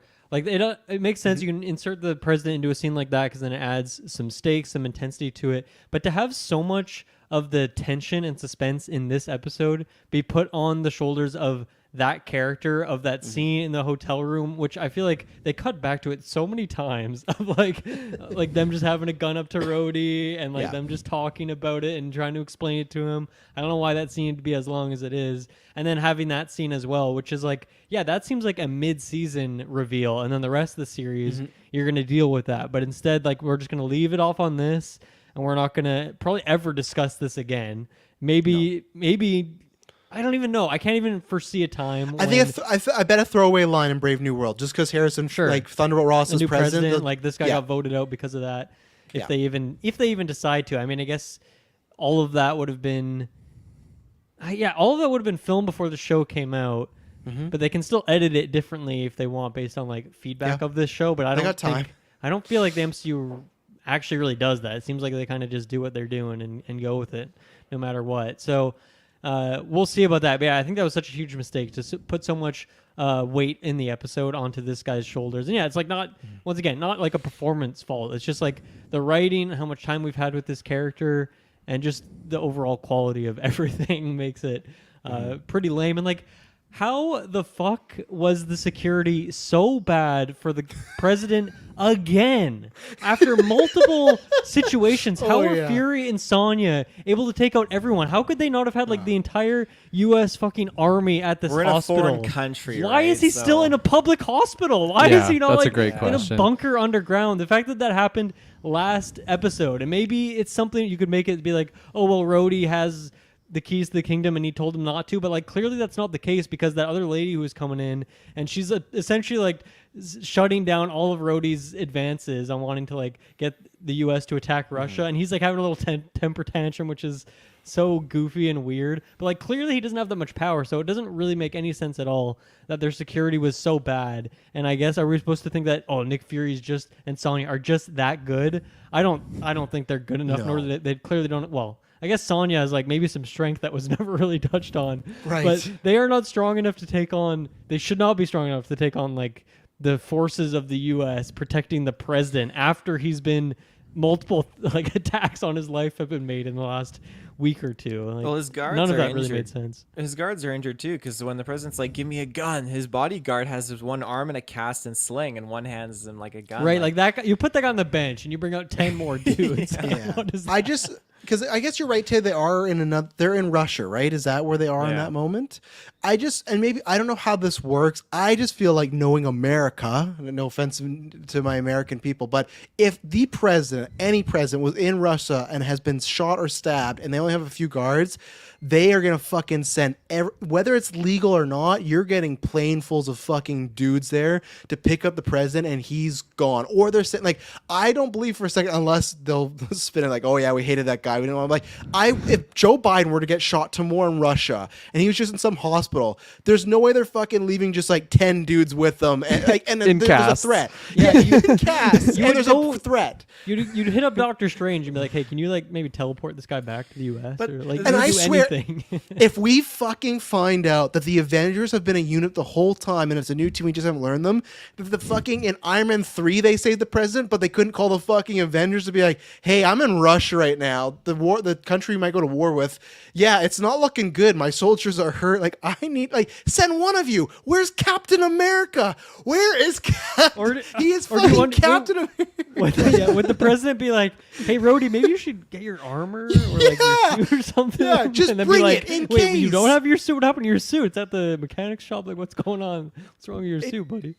It's just so strange. And I get it. Again, it's a TV show, it's a budget, but don't write it that way. When anyone throws that to me, like, oh, it's a smaller budget, then don't write it that It's not a way. small Don't budget. do Though. It's not a small budget. Yeah, it's not. It's $212 million. Oh my god. Yeah. Couldn't even think- get a Captain Marvel or Captain America appearance for $212 million. I think it's a Jeez. little peculiar too, and a very diplomatically speaking, very questionable in your ethics. Is you're the American president, you're in Russia, and you give the go ahead to launch a nuke at Russian soil. Oh my gosh, I know. I was gonna bring that up too. Like they're literally Oppenheimer? discussing. That's not how it works. Yeah. They're discussing if they should drop a bomb on Russian soil while they're on Russian soil. Like so many. I mean, like, I guess Russia's pretty big, so maybe it's like different sides of it, but Yeah, still, it's largest it's country. Ballsy You're move right. though. Like I- Dylan, imagine if you were at my house and you dropped like a bomb in my backyard and I full on knew you were the one that approved it. I'm not letting you leave that house. I'm gonna be like, what the fuck? That's a hard situation for me to imagine, but I'll try. my best. I know, but it's so strange that yeah, he's in enemy territory. If you drop a bomb and they know it's from America, you're never gonna leave that place. Then, like, what are you thinking? And you don't have Captain America with you, so like, you're not getting out. You got your. Oh my gosh, just all of so all weird, of that all of this. logistics things going on just completely took me out of that entire scene. Because yeah, when they're in the hospital and it's like there's a threat. Okay, we got to move the president on this bed through this like crowded hospital floor. I was just checked out at that point. Like I just couldn't believe what was going on because it's like, man, I know celebrities that have like shut down hotels because they like are staying there and they need like all this privacy. Like the fucking yeah, I'm completely with you, Travis. I think the night that he got shot, he is like already like. I can only Yeah. imagine how many precautions they have in place. Like they do training on these types of events constantly to And the he point was that like why fine. would they He have to wasn't go to a critical. public why would they have to go to a public Russian hospital? Like you would just think that they would just turn around, go back to the airport and fly off. Like yeah. that There's bugged me so car much. accidents. There's accidents where people get picked up and their life is like they're literally heartbeats away from dying. They're picked up, put on a plane, and flown from one hospital to another for a surgery. This guy's sitting up. He's arguing with the roadie. He's like, "Give me a gun, give me a gun." Like he's fine. Like I think he's good enough that you could just sit him in a car and just at least drive him across the border. But it's just, and again, it's a constant MCU thing of, oh, this is the president now. They've done this a few times in the MCU where they introduce a new actor and he's the president now. It'd be different if we had one character who'd been the president for, even if he never had a big project. Like if this was a president we'd have had since, phase 4 even, or back half of phase 3, because I know the blip would change some stuff in time. But still, just if he was in other projects, maybe you feel a bit more attached. So when he switches, you go, oh shit, like this is a character we've never seen act like this. Like clearly a big shift, but we know nothing about him. And the few things we do know, he's just seemed like a generic president who needs to get kidnapped. And again, maybe if I knew there was a season 2, I would not be I'd be still hard on the season, but I go, okay, this storyline that they're setting up that the president wants to execute people. Okay, I could see us dive in this. Let's see. But it's just used to be, again. And why is Fury like, I'm out. Like what? Like, and maybe we'll learn that another hero like Captain America does take this on and say, "Oh, I don't support what the president's doing." But it just felt very odd for Fury to he's just like given up on the Earth. I guess. Like I don't know. It's just odd that he's not gonna help like fix this mess he made. You know, like They should indirectly, totally- but. They should totally change that dynamic up. Instead of having Sam be like, "Mr. President, I can't agree with you," like, yeah, fuck those Skrulls. Have him fly in on like a news. He's anchor on all the show and- posters. Yeah. yeah. Yeah, I felt like maybe what they were trying to do, because like at the end, Fury's like, oh yeah, so I like contacted the Kree, and they're thinking of maybe forgiving the Skrulls. So I think that's I'm wondering if it's something like a bit in like Wakanda Forever, where like they just have a throwaway line that like M'Baku is like now the leader of Wakanda. I kind of got that vibe a little bit, that they were just trying to make it seem like, okay, well that's how this problem's going to go away. Is this Kree Skrull alliance is going to get reformed, and then the Skrulls are going to leave Earth, and that's going to happen pronto, and that's how we can like not talk about this again, and that's can explain there why Fury left to go do that, because that would kind of solve the problem, even if he's not on Earth. But yeah, that's like one of those things where, like, I don't know if that's what is happening or not, but it was like a line that they put in there, so clearly there's some intent with it, and I don't know if it's just to like patch up the errors of the whole show being rushed at this point, or if it's not actually happening and it's just, I guess, trying to give a reason for why Nick Fury is leaving when he shouldn't. But yeah, I guess that's what we have to go on. That's why he's gone. Yeah, sadly, you remind me about the M'Baku thing, which I don't care. People can defend, but I feel like now we've seen few of these, the last things of Phase 4 and Phase 5, where like that's what's happening now. They're doing a lot more throwaway lines for big, important storylines, and because I feel like we've seen some images or them in teasers, I feel like we've seen Skrulls. I feel like we're just gonna pick up on the Marvels and they're just like, "Oh, I'm glad we found the Skrulls this new home," and like the problem solved, you know? Because I think we've seen actual Skrulls in images, and it's gonna be. And are they gonna be mad at Carol Danvers? No. Is there gonna be any conversation about, even though they turned against Gravik, they still like murdered a bunch of innocent people and became terrorists for a while? No, they're just gonna all live together again. Like, would Gaia be the Skull Planet? You know what? What is Olivia Colman's character doing? It's just all this stuff's. And I don't find that interesting if it's left of it, it's just like handled by a line, because you could pretty much not watch a show then, except for one thing, which I'm sure we're going to talk about next. And, you know, If the Guardians of the Galaxy can buy themselves a freaking home world, come on, Skrulls. Again, take that Thanos place. well, He's more not Nick there. Fury. It's more Nick Fury and Captain Marvel. They were supposed to find the home. So, you know, That's true. And it was Yeah, Gaia which- that said that there's no planet for them, right? So there probably is a Yes. planet for them, but Gaia was just Which like that could have been an interesting element of like Fury actively not doing that because he wanted to use the Skrulls as his pawns. And like we kind of mentioned that a little bit, but like they never really wanted Fury to seem like a bad guy in this, because he's like the hero and he's Nick Fury and he's Sam Jackson, all these reasons, I'm sure. But it just felt like it made like a lesser show, because I think seeing that side of him would have been really interesting, but instead it's just like alluded to a couple times, and like, Yeah. okay, on paper some of these things he did are sketchy, but as a viewer it's hard for me to really buy into that when he's actually, the only thing we see in the show is him actively trying to save the day and being a good guy. So it kind of goes against like the point they're trying to make there. so what did he learn? You know, what did he learn from the show? I don't know. Earth sucks. Just better in space. Yeah.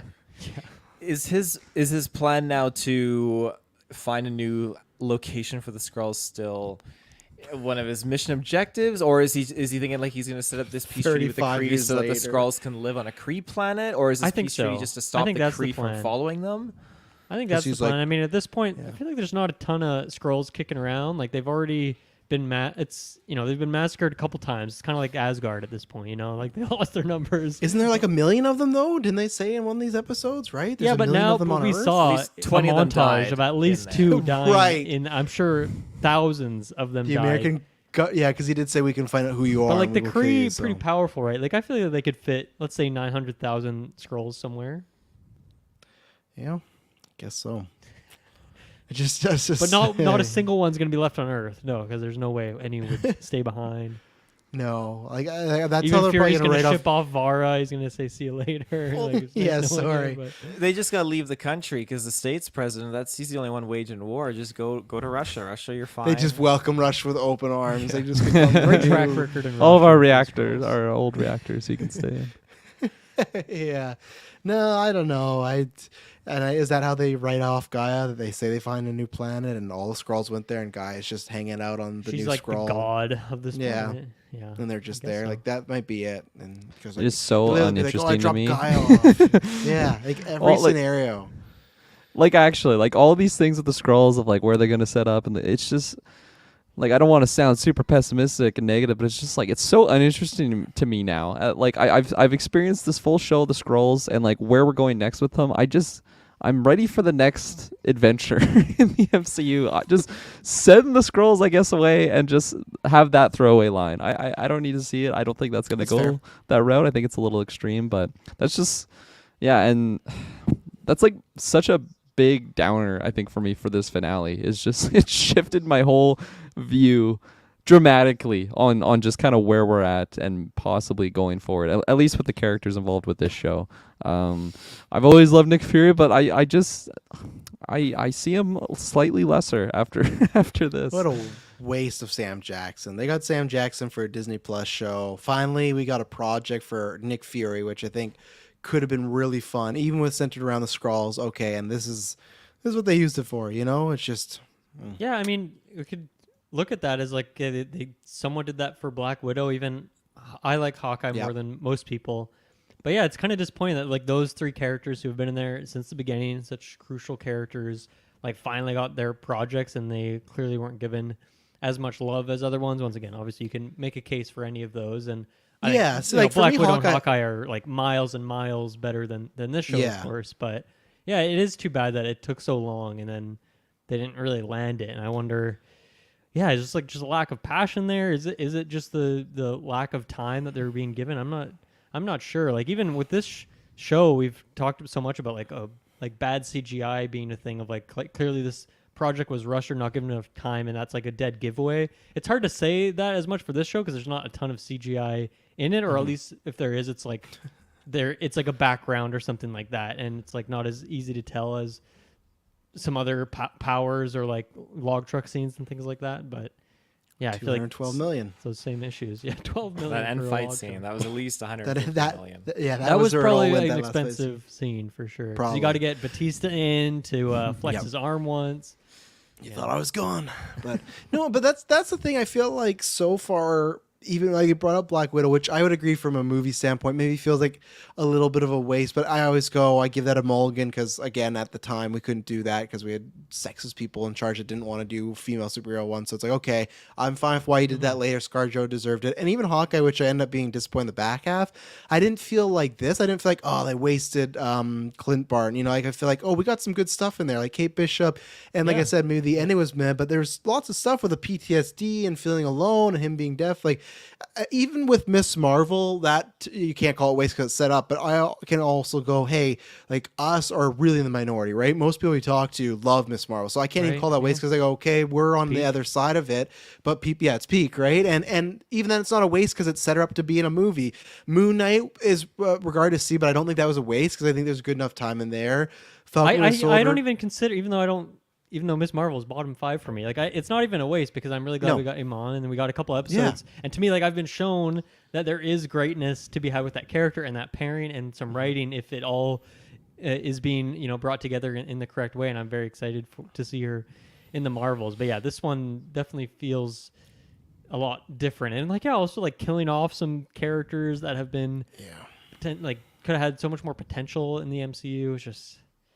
And that's where I'll say more through the conversation, but I just look for like even WandaVision and Loki that first season, they feel so much more important and so much more concise, even though I have issues with them all. But let's World's Biggest Geeky asked a question. This is gonna be our probably one of our last topics. Says, I wonder if the Armor Wars should connect with this show at all. Well, I think it's going to have to. So we're going to take our last ad break and we're going to get into, Kirkland said the Skrulls was maybe his most down point. I'm going to get into my most down point potential here. Who knows? Timelines, but we'll take an ad break, our final one, and be right back. And we're back. So obviously a few episodes ago, Vara, and I guess we still got to talk about Vara a little bit. She got a phone call, and from there we've got, okay, Rose the Scroll, and it's okay. Are we gonna get our answer of when? And it's kind of like a yes or no. We didn't get it directly, but I feel like, and that's been the debate right now. I know Taylor agrees with me because I saw him in the Discord.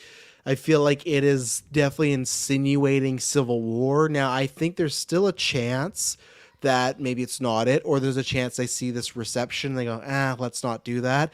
But if I'm going with he can't walk and people put the screenshot of the same, I feel like it's on purpose. The same hospital gown he's wearing here, it's the exact same one he was wearing in Civil War after he crashed. Ooh. MCU, they can make mistakes, but I feel like little stuff like that, they could have put him in any clothes, right? Why would they put him in the hospital gown? I do think they're inferring that Civil War, and that for me is whatever floats your boat. I've said this before. This stuff like time travel in Star Wars. Not a fan. Skrull's not a fan. You're never ever. I think there's a good story to be told of someone missing some time being a Skrull, but I think this character in particular for the ties they have for Tony and the Avengers and our first MCU film, and even people made the joke like the only black Avenger is the one that gets turned into a Skrull and was bad the whole time. Like, I don't think they meant it that way, but it's kind of funny. Like, oh yeah, like that's the only one that gets taken. Like, oh, they've been bad. If it turns out that Rhodey was a Skrull since after his crash in Civil War, that is a tough pill to swallow, and I am not a fan of any of that. And I actually do think the way some people said, man, the MCU should have ended after Endgame, I won't fully agree with that, but now I'm definitely feeling aspects of that. I think if Rhodey was for Infinity War, people have shared that conversation he had with Nebula about how he's heard and things change, and I know people say, oh, he's a Skrull, but like there was way more emotion to that. The funeral with Tony, he's the guy that pulls back Peter Parker when Tony is dying. Even in, we talk about Falcon Winter Soldier with the speech, I think this is actually not even in a hyperbolic way. I think that detrimentally hurts an aspect of the MCU. When you go back and watch it, it makes it lesser than, and that's never good. It's fine if you fuck up the future, in my opinion. If the multiverse saga sucks, you go, oh, okay. But it's the same when I start talking about why I don't like people in Star Wars fucking with the things George made, because that's George. Go do something else your own. And he made mistakes too, but I just don't like this all. And I get it, still Feige, it's still his universe, they can make the call, but if he's been a Skrull that long, I'm so uninterested. That makes me hate the Skrulls more, that makes me hate this, and I know people say, that's the point of the Skrulls. I don't like the Skrulls, it feels cheap, and now they make those movies feel worse. That moment in Civil War when Tony's so distraught, and they have that scene when Rhodey can't walk and he falls and they're like crying together, this is a fucking Skrull, like, no, not for me, not for me. Fucking guy fooled him. Kills Tony. I got another one. Like, and again, before someone else goes, why at any point have they not taken any over of the other Avengers? I get it that Rhodey, he is powerful, but he's around Tony, especially for those 5 years. The blip he's around.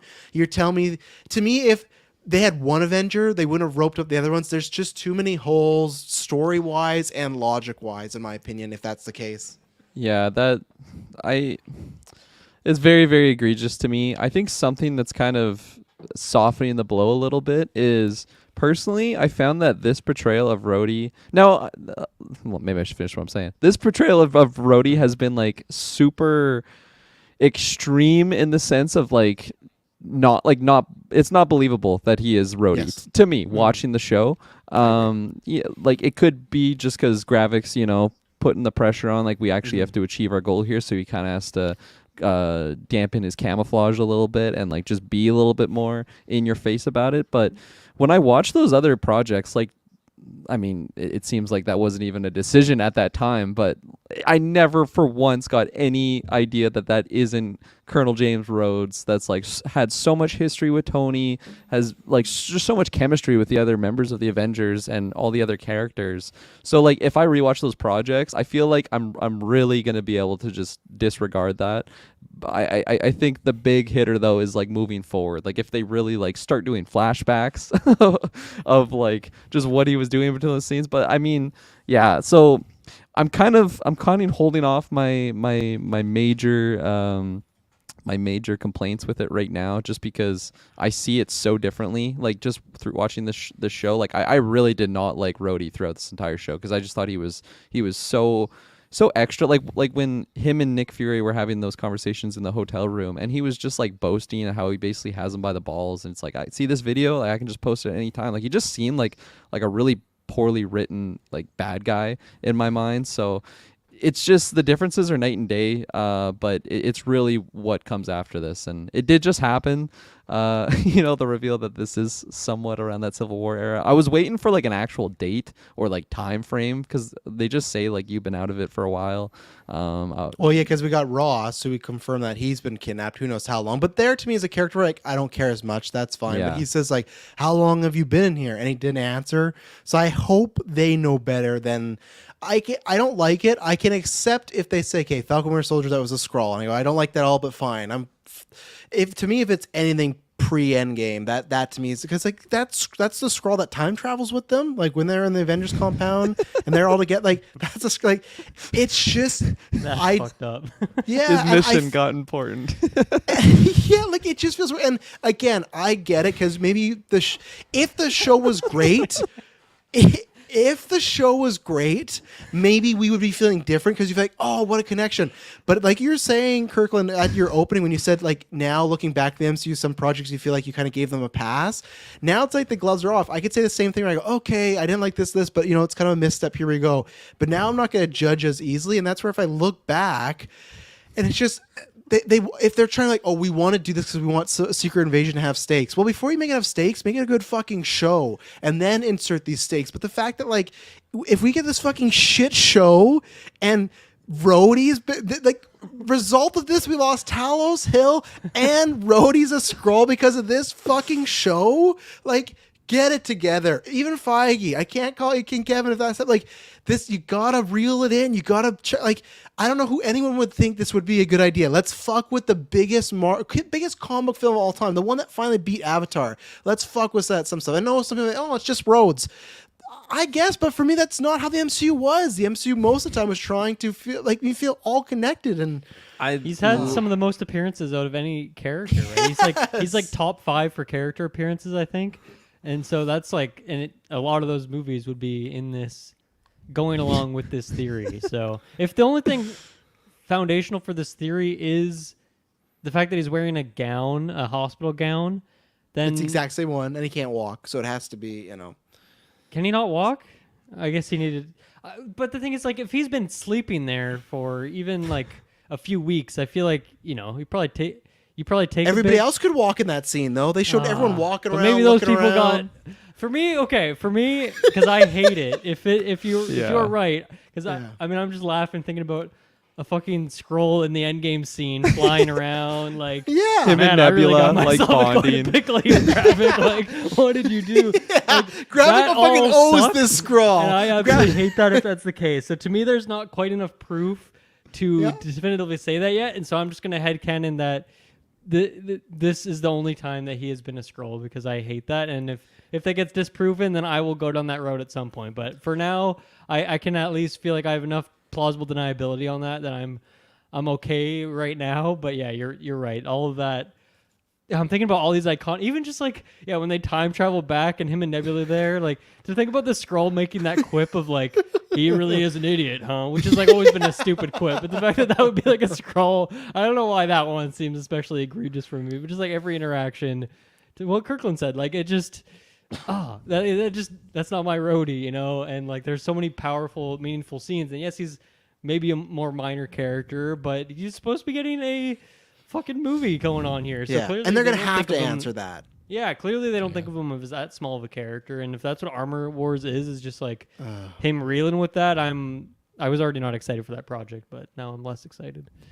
And like you were saying, until you headcan, the only thing is unless they change it. Feige has said we've at least seen Rhodey as a scroll one other part. So at least it's Falcon Winter Soldier because that's the last time we saw him. So it's at least that one. But if it's Which I still don't like that. I don't like that either. Yeah, it's just like that's not good. Like sorry Feige, like walk that back. And that's where I actually don't think that's a bad story, not for Rhodey, but for some character that was a scroll and then was blipped and they come back. Not only was there a blip, but there were scrolls.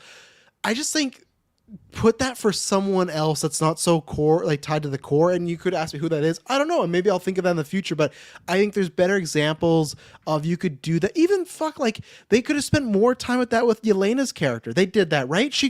It's that story. What am I talking about? They already did it. They had her come back and fucking Natasha was dead. She missed the death of her sister, and she just has to deal with man. She wasn't there to save it. When you get Thunderbolts, play with that story there. Don't play with it, because if that's the movie, Armor Wars, him struggling, like, man, I lost my friend. All this happened while I was gone.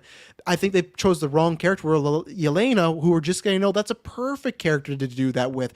Give her so much room to work with in Thunderbolts to feel so not guilty, but just like missing out on. She missed out on all this life with her sister. Finally gets reconnected, and then boom, she's just she literally went to a bathroom, came out, her sister's dead. Like there's so much there, and I just think Rhodey's the worst canon. I just feel like they're trying to do it. If it does go back to Civil War, it's like a shock value. It's like a man, Skrull's really important, but like, look at this show. Was it really important in the grand scheme of things? No, and I'm down for some fucking time travel retcons. But Taylor, you were laughing. What were you giggling about there? I was laughing because I want to see that perspective where I can't remember the scroll's name, but the Rhodey scroll, War Machine scroll, where they're just like, Gravik, I'm freaking the fuck out, man. They sent me back in time. They're doing some weird shit, Gravik. You gotta pull me out, man.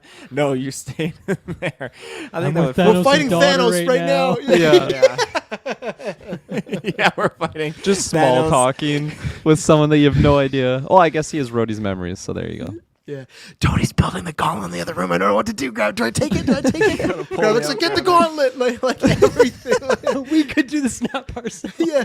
It's like, remember in Spider-Man Homecoming when they showed Peter with the camera and he's like, oh, look, there's Captain America. Like, you get that in Armor Wars, but it's with Rhodey's Skrull. And the other thing to me, too, it's like, even some drama, keep that Skrull alive so at least Rhodey can meet them and be like, fuck you. Like, you took my life. You took so much. Like, at least a powerful scene for Rhodey to.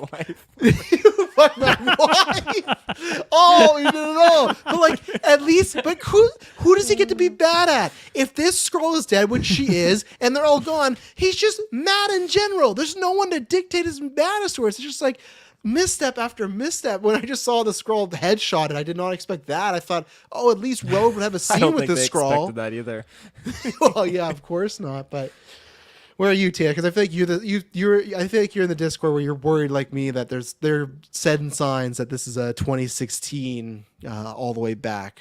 Reference, I guess. I'm worried. I think that they probably are under the impression that they can have some fun with it. I don't think you should mess around with like the ultimate Avenger, Tony Stark, Iron Man, who died, and you have all these characters that are just mourning him at his funeral. A Skrull's at the funeral. A Skrull's at there. the funeral, and you have even when hanging on Tony a happy. dies and he's sitting there because like I think it's Rhodes is there first, and then Pepper, and then No, it's no Rhodes. Pepper's last. No. It's Peter, Rhodes, Pepper, because Peter's with him. Rhodes pulls him away like a good best friend would, but I guess the Skrull's a good best friend, and then it's Pepper. So when you look at Tony, those are the only three characters in that shot: is Peter, Pepper, and a fucking Skrull. If it's true, a Skrull is hanging out with Tony, being like, "This sucks. Sorry, guys." You know that definitely pulls a lot of that scene away from me. I love the idea that they played around with Avengers members being Skrulls, but I think that this was not something you turn over in a 6-part, half an hour each episode, like mini limited series. I think that this is something you play in the long con game with. There's so much damage that you could do with something like this. So I think that they should have alluded. Oh, it's tough because then they should have alluded to Rhodes being a Skrull, but they shouldn't have. Killed They him didn't off. know this. They should have kept him around for a longer game plan in this sense, and not gone back. They should do the Agent Ross thing where it's not going back that far. It's like one other project and then that's it, moving ahead. Because I can't imagine why Gravik would instigate this takeover plan before Endgame, like right after Civil War times. Like, oh yeah, the Avengers are broken up. Nick Fury's still around, but let's start implementing my own schemes. Like maybe that makes sense, but he's dead now, so that doesn't even matter. We don't have to Yeah. give a shit about any of those plans. So to me, it's when the blip happened, that's when he started to put in his takeovers. Unless Nick Fury was like, okay, we can't trust Rhodes. Gravik, get a fucking guy in there and replace him. No, Lock remember the Fury real with Rhodes snaps up. too. Remember? But Or you mean back before, if then? this Oh, was wow. right after Civil War, Fury's like, let's snatch Rhodes and make him a Skrull. He just might to be fucking- dead. He just fell Yeah. out of the sky. So let's we're gonna swoop him up and not great. And hopefully, they have to answer in Armor Wars. To me, this doesn't get me any more excited for it. This makes me even more worried for it. And even then, too, that's why at least Falcon Winter Soldier not as bad. To me, they talk about the MCU wanting to be a project where, of course, they're connected, but anyone can jump on. If you're going to tell the mainstream audience who is not watching Secret Invasion that Rhodes has been a Skrull since Civil War 2016, that's a tough homework pill to swallow. To be like, man, I'm going to go see this movie and they're dropping that this guy's been a Skrull for the almost half the time I've been watching him. Like, that just seems like an error. So I hope not. I hope this side-by-side comparison Civil War, like, hospital gear is just... Maybe he was just getting an enema or something, and he was at that same hospital. But I'm quite worried. I'm pretty worried right now. So Could you imagine if like they were really liking this idea on their end of Rhodes being swapped out with the Skrull, and they're actually implementing some of these like ideas into Armored Wars? Like it is a big thing. Maybe there's a lot of flashbacks of seeing those different versions. Could you ever see a possibility if they have that, they see the reception of this, and they actually just like, okay, we're just canceling that entire Yes. project. They pull a DC. Yeah. they already did before Captain Isn't that America insane? 3. Captain America 3 wasn't Civil War, but Feige's admitted this that when BVS got announced, we got to get there too. So and they changed everything up. He went to them and said, like the Russos said, I think the Russos and writer like, okay, pitch me what would we do for a Civil War movie. Now that's not as bad because I feel like you could pivot and change and end up turning out well. But I feel like they, especially with the strike, they got time. They need to sit back and look at all facets of the MCU and say, okay, what's not working, what is working. I think viewership and I think just the reception of this, and who knows, maybe they don't. It's hard to tell because if they're just looking at ratings, they can't know that people didn't like this, right? Like that's something you have to go online for. And I don't think even reviewers that are on Rotten Tomatoes are probably as passionate as us and other watchers of the show. They might just talk about, the show's just not good in general, and I don't care about Rhodes. They're just reviewing it as just work. If they are in touch with their fan base, I think they will see this as not a good idea because people all had already worried this, and if they confirm this, I think you start to lose more people, like the hardcore people of the MCU. I think you start to lose some of that, or you just start to not care about Rhodes, which is like, you don't want just some one character actively no one cares about now, right? Yeah. Yeah, I don't know. It's just kind of, it's like those things we talked about a long time ago when we did Comic Virgins, right? We talked about Dylan, you weren't here for this, but there was like some storyline where they made Gwen Stacy before she dated Peter having an affair with Norman Osborn. And it was this huge thing that people hated in the comic books, all this stuff. But then eventually they retconned and said, oh, it was actually just in Norman's head that never happened. But that's where like that's happened in comic books. And that's where I feel like maybe the intention was that. But maybe they will eventually, even if they do Civil War, somehow they might do, if there's time travel, it's like they might have a way to fix it. But I feel it is very similar to comics that they should read the room and go, let's kneecap this. And it doesn't matter. Even if Feige said that, just be like, I was just saying that to try and like have some fun and want people to think that it was that, like just, I don't care if you lie, just fix it. Fix it fast. Here's a scenario. He was kidnapped post Falcon and Winter Soldier. Okay. And the one time fine. we've seen him as a Skrull is in What If. That's a good solution. Sure. That's fine with me. Some alternate timeline. I'll take it. Yeah, I'll take it. I'll let's take go with it. that. Let's go with Yeah, that. I'll just go with I'll that. take that for Timeline $1, where Ultron Bob. won. Yeah. And then finally, Vara, again, an aspect of the show I liked a lot. Not the whole thing, but the idea, a couple episodes we talked about where she goes, hey, would you love me if I was scrolling? He's like, oh, we'll never know. And then literally, I guess it was last week, and then literally in this episode, he'd be like, yeah, I would have fucking loved you as a Skrull. So it's just like, again, this idea of making Fury like a shitty person, because it's kind of a shitty thing to say, right? Of like, I don't know if I would have fell in love with you if you were just an alien. Yeah. Like, that would sting a bit for this episode for him to be like, no, I always loved you. It's like, well, it's kind of like what Dylan was saying, where it's like they try to make him a bad guy, but like, not too bad, just like he's like a jerk sometimes and makes some questionable decisions. But I would have liked if he would have just kept it like, yeah, I don't really know if I would have enjoyed being with a green alien. I'm not saying that's wrong or not, but just they took out. So when I won't rewatch it. When I rethink about it, that scene's less. And yeah, maybe she'll be in the Marvels too. But he gave her a nice ultimatum that I'm leaving the space. I want you to come with me. He says you're good at talking with people. Then eventually admits that he does love her. That's why he really wants her to come. And she goes with him, saying that she needs to get back to Earth though. So that probably means she won't be in the Marvels just because she's dropped that line of "But I need to get back." Why? I don't know. What are you doing? You've just been sitting in a house working for Gravik. Why do you need to get back to Earth? But Especially yeah. when she was ready to die anyway. And Yep. in like last episode, but So much like the and she series for me, John some Wicked. some potential there, but ended up being pretty disappointing overall. With a very fun idea of Fury being married and in love with an alien, but not Yeah. much played with it there. So yeah, It's a f- I it's a f- I'll just, you sound like you're about to drop a bar right there. yeah, I really don't have too much to say on this. I just feel like there was a couple moments of these two characters interacting in the show that have been really good. Some really great dialogue and some great acting between them, particularly the flashback and the poem the poem and stuff like that. So some scenes that were really good, but I feel like all of that was sucked out of this episode, and I think part of that for me is just that I didn't really feel like that really made sense for where we were going in the show in the previous conversations. I didn't feel like it was leading to this and this. So instead, this not only was this rushed, of course, as everything else is in this finale, but this particular thing felt very forced as well to hook them back up. And I don't know, I just felt like they were in different places, especially with the dialogue that Fury had before he left the house in I think it was episode 5. Like, I don't know. It just none of it really adds up to me, and it seems like okay, finale time's here. I don't know if there's different writers for this episode and the previous episodes, which is often a thing that happens. But yeah, it just felt like, okay, well, that's kind of where we need the show to end. So I guess we're just gonna write it because that's where we are at this point. And yeah, I really feel like a couple of extra episodes of them having that spat, that's kind of the differences that they had in that previous conversation we saw from them, and then coming back together over the course of a couple weeks would have made a bit more sense. But for them to just be like fully back in love, she's going to space with him, and everything is too forced, too rushed. So ultimately, a relationship that I was somewhat enjoying just fell flat for sure. And I never see her again, I'm fine with that because I don't really know what else do you do with her at this point. I don't think. Like, I don't want the Marvels President to killed her. be whatever the movie The Marvels is, plus tying off all these loose ends that this show has left open. Like, that, to me, like, that will make that movie feel rushed at that point because there's too much going on at that point. And you got to focus on something. And clearly, doing a little bit of everything is not working. And also, just random, like, the phone call that they had earlier in the episode. It was just the weirdest inclusion to me. It just said, like, there was absolutely nothing, no content in that conversation. I didn't really understand why it was happening. Maybe it was supposed to make it easier when they came together to talk later on.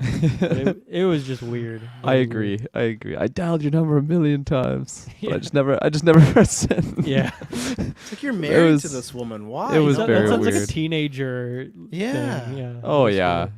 Some very emotional emo rock something.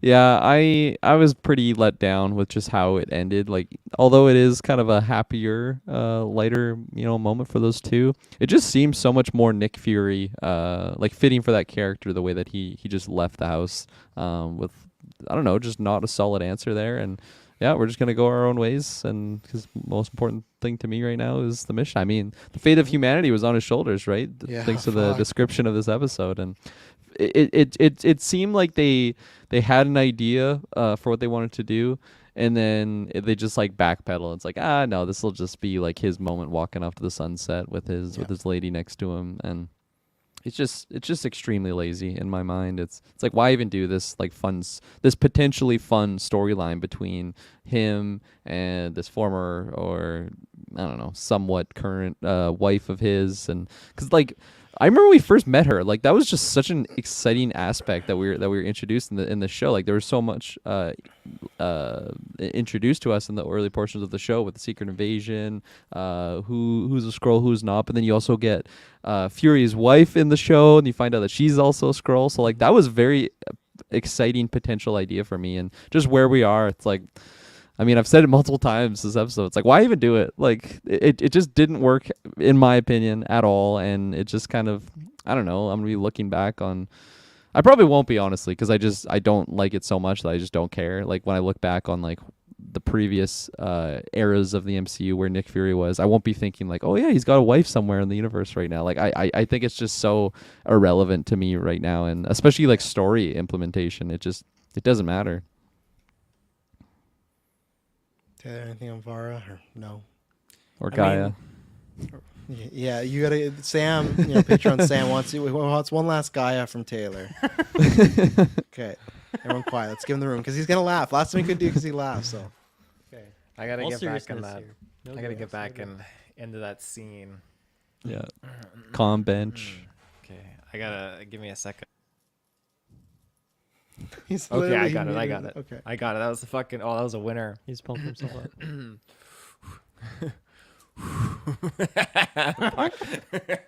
Every take we do in a movie, he does this too. It's like we're there for 18 hours. This a is day. Matthew McConaughey prep Yeah. thing. Yeah. Yeah. Okay. Gaia, Gaia. Yeah, Taylor, can Last you do it thing he ever again? said to his daughter.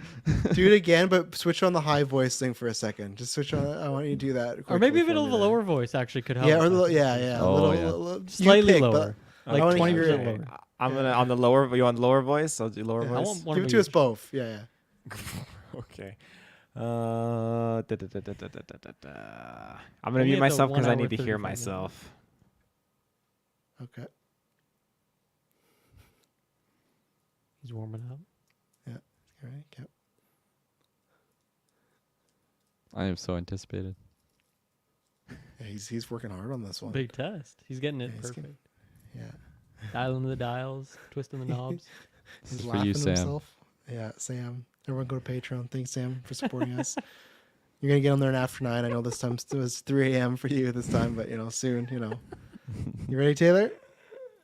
Yeah. Go. Okay. Gaia? Gaia! That's pretty Ben Mendelsohn. All right, give us the high. Give us the high, and then we'll end it there. Sam's happy. Gaia? There you go. Gaia!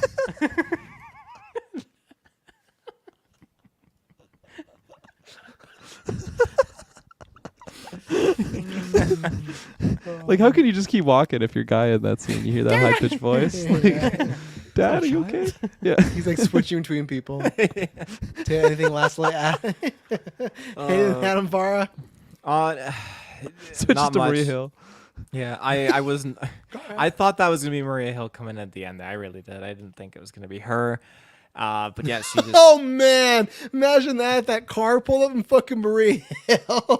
Yeah. And she gets lit up. She didn't get out of the car. You're a Skrull. But yeah, I did not expect her to be at the very end there, and like she's talking how she's got all this work she's still got to do on Earth. It's very important. Like, what work are you talking about? Staying at home, doing your own thing. I don't know. It's just I'm not seeing the setup there, but hey, at least he's got someone he can smooch around with up in space now. So Smooch Yeah. around with. Smooch around. For 37 minutes, right? Minimum. at least 37 minutes. minimum, minimum. yeah. Yeah. He's like, Fury gets no work done around here. God damn it. Okay. Anything else to shout out? Final thoughts? I'm shocked that there's no poster end credit scene. There's so much they could have done. Whether like Fury, we know he's in another project this year, so he's tying this to that. Even just because of his relation, and this being kind of the sequel to Captain Marvel, anything to set up that, even if it's not related to Fury, like Gaia and what she's doing.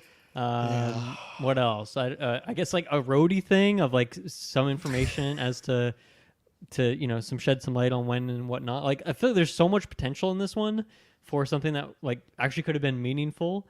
But even just like I guess a joke wouldn't have been fitting. But I guess it's just odd. Like Endgame was the only other time we haven't had a post credit in all of the MCU.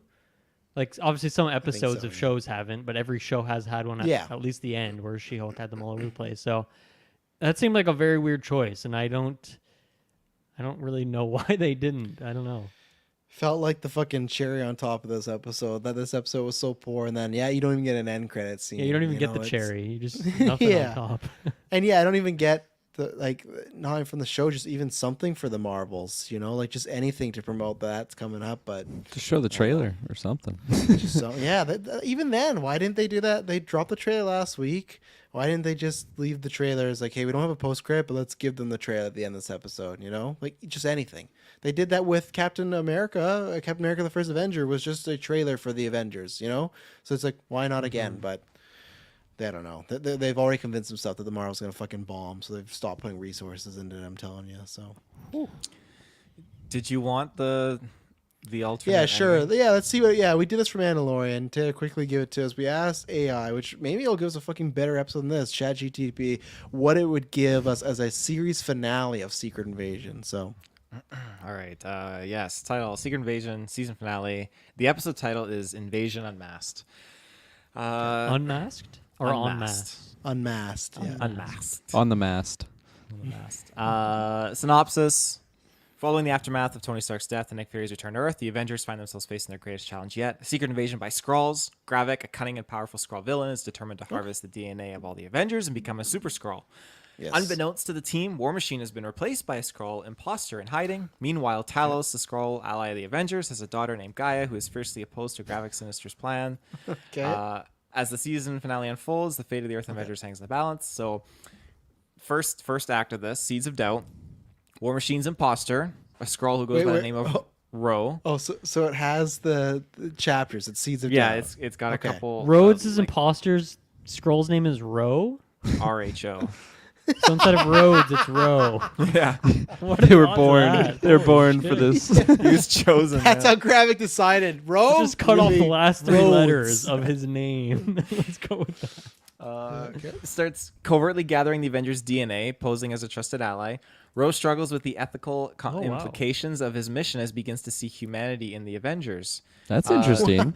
Wow, I so actually this- like that idea. Yes. So the whole finale, the Avengers are here, but he's like, I don't know if I want to do this anymore. Okay, better already. And he's actively collecting it. So you see him go He's up to collecting it. Hawkeye and he pokes him with a little syringe or something. Yeah. Wow, what the As he's fuck, like, oh, I Rhodes?" shouldn't be doing this.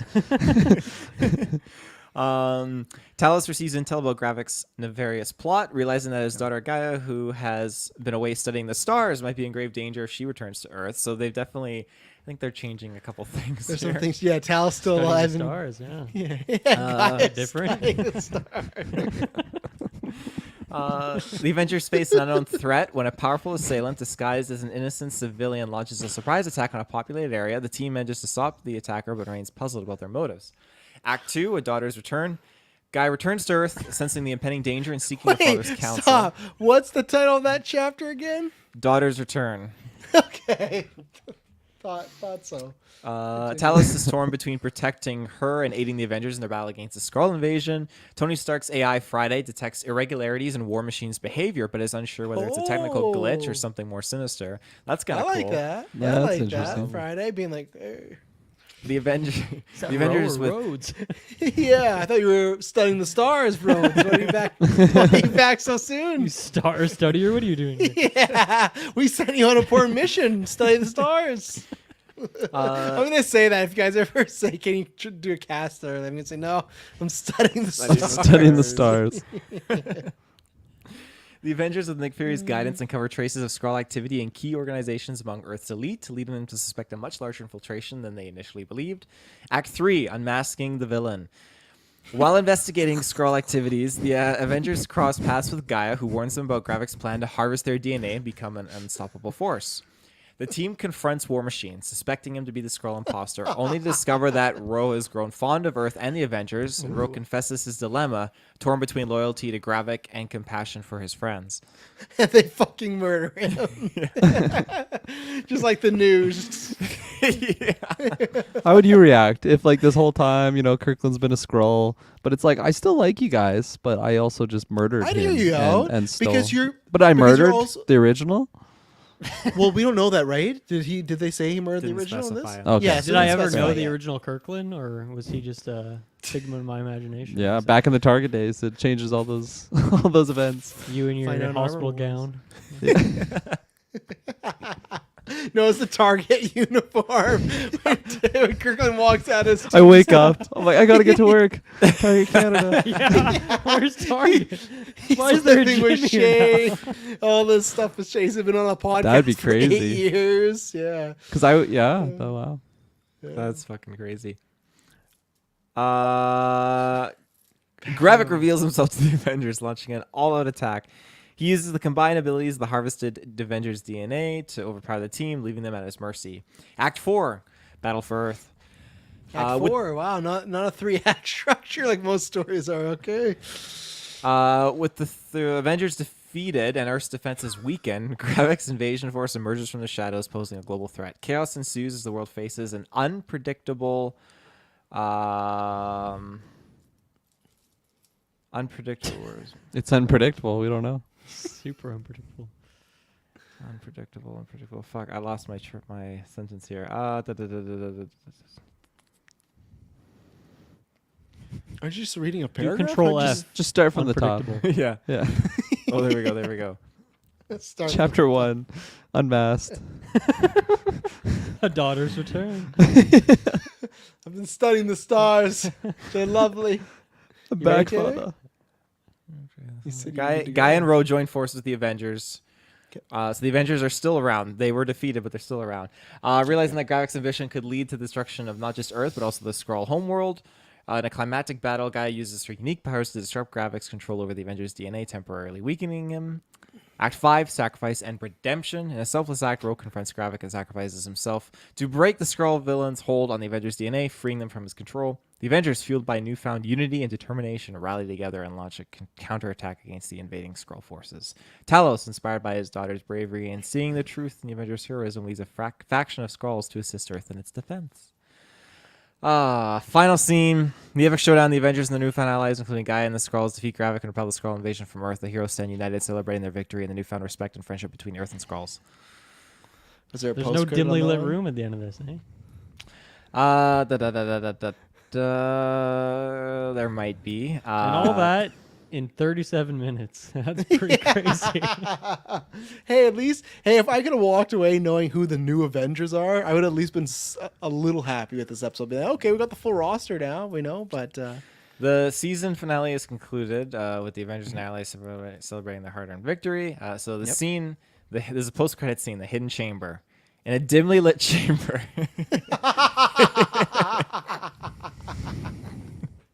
We see a cloaked figure in shadows standing before a high-tech console. it never gets old because it's always dimly lit and something else. An ethereal light cracks through the scene. The star studier emerges. The figure's identity remains hidden as they manipulate holographic screens displaying data on the recent events of the Skrull invasion. The camera pans closer, and we catch a glimpse of their hand, a distinct metallic gleam suggesting advanced technology or perhaps something more. Sinister figure, slyly. Impressive. The Avengers proved to be quite resilient, but there's always another way in. There's always another hole. Is that the end of the scene, Taylor? No. Okay. The figure reaches out and activates a holographic projection, revealing an image of Tony Stark, the late Iron Man. Strange face. Late Iron Man. Sinister figure whispers, Tony Stark, the genius who once thwarted our plans. Even in death, he remains a thorn in our side. But I've just what we need, the key to unlocking our true potential. The camera zooms in on an image of Tony's arc reactor glowing with an eerie light. Sinister figure smirking. With this, we shall rise again, stronger, more unstoppable than ever before, and the Avengers won't see us coming until it's too late. The figure chuckles darkly, the screen fades to black. It didn't say who it is. It won't reveal. Still And I like followed that. up. I asked it too. Who is the villain in the post-credit scene? The villain remains cloaked in the shadows, and their identity is intentionally left as a mysterious. Wow. And I wrote, but who is the villain? Apologies for any confusion. Post-credit scene What's the right confusion? earlier, the villain's identity is deliberately left open-ended and cannot be explained. Cannot What- be explained. I furthered it. What villain would you select out of all the Marvel comic villains to be in this post-credit scene? One intriguing choice could be MODOK, and that's all it said. MODOK. It's I his think way that'd be in. obvious. It's like he was saying. Whether it's his he's way cloaked in. or not, I think it's pretty easy to pick up on who MODOK is. I love though, like the way they want AI writers to write a script. They literally, the AI won't give them the end credits scene. Like, no, who's going to be the character? No, it's a duck. Just imagine if like Feige actually did that with these post-credit scenes. Just like, yeah, we don't actually really know who this is. Like, we'll just leave it open-ended and figure it out later. Maybe he did that with this episode. My goodness, jeez, that's MODOK. He once was an Avenger, now he's back to take down the Avengers. But There's I always guess a he way lived in the quantum realm over there. yeah, Dylan, must any final thoughts on this season? No, I mean, I think I just like this episode less with each minute we talked about it, really. So overall, quite a bummer, and I might put it below Miss Marvel. I don't know. We'll see. We'll see what happens with the rankings in the long term, but definitely bottom 5 at the very best for this thing. Very disappointed. I hope it doesn't end up having like long-term ramifications and like, you know, all these movies have been now changed and affected forever. I really just never want to think about this show again. Just, yeah, I agree with you guys. I wish it got snapped and no longer existed. Yeah.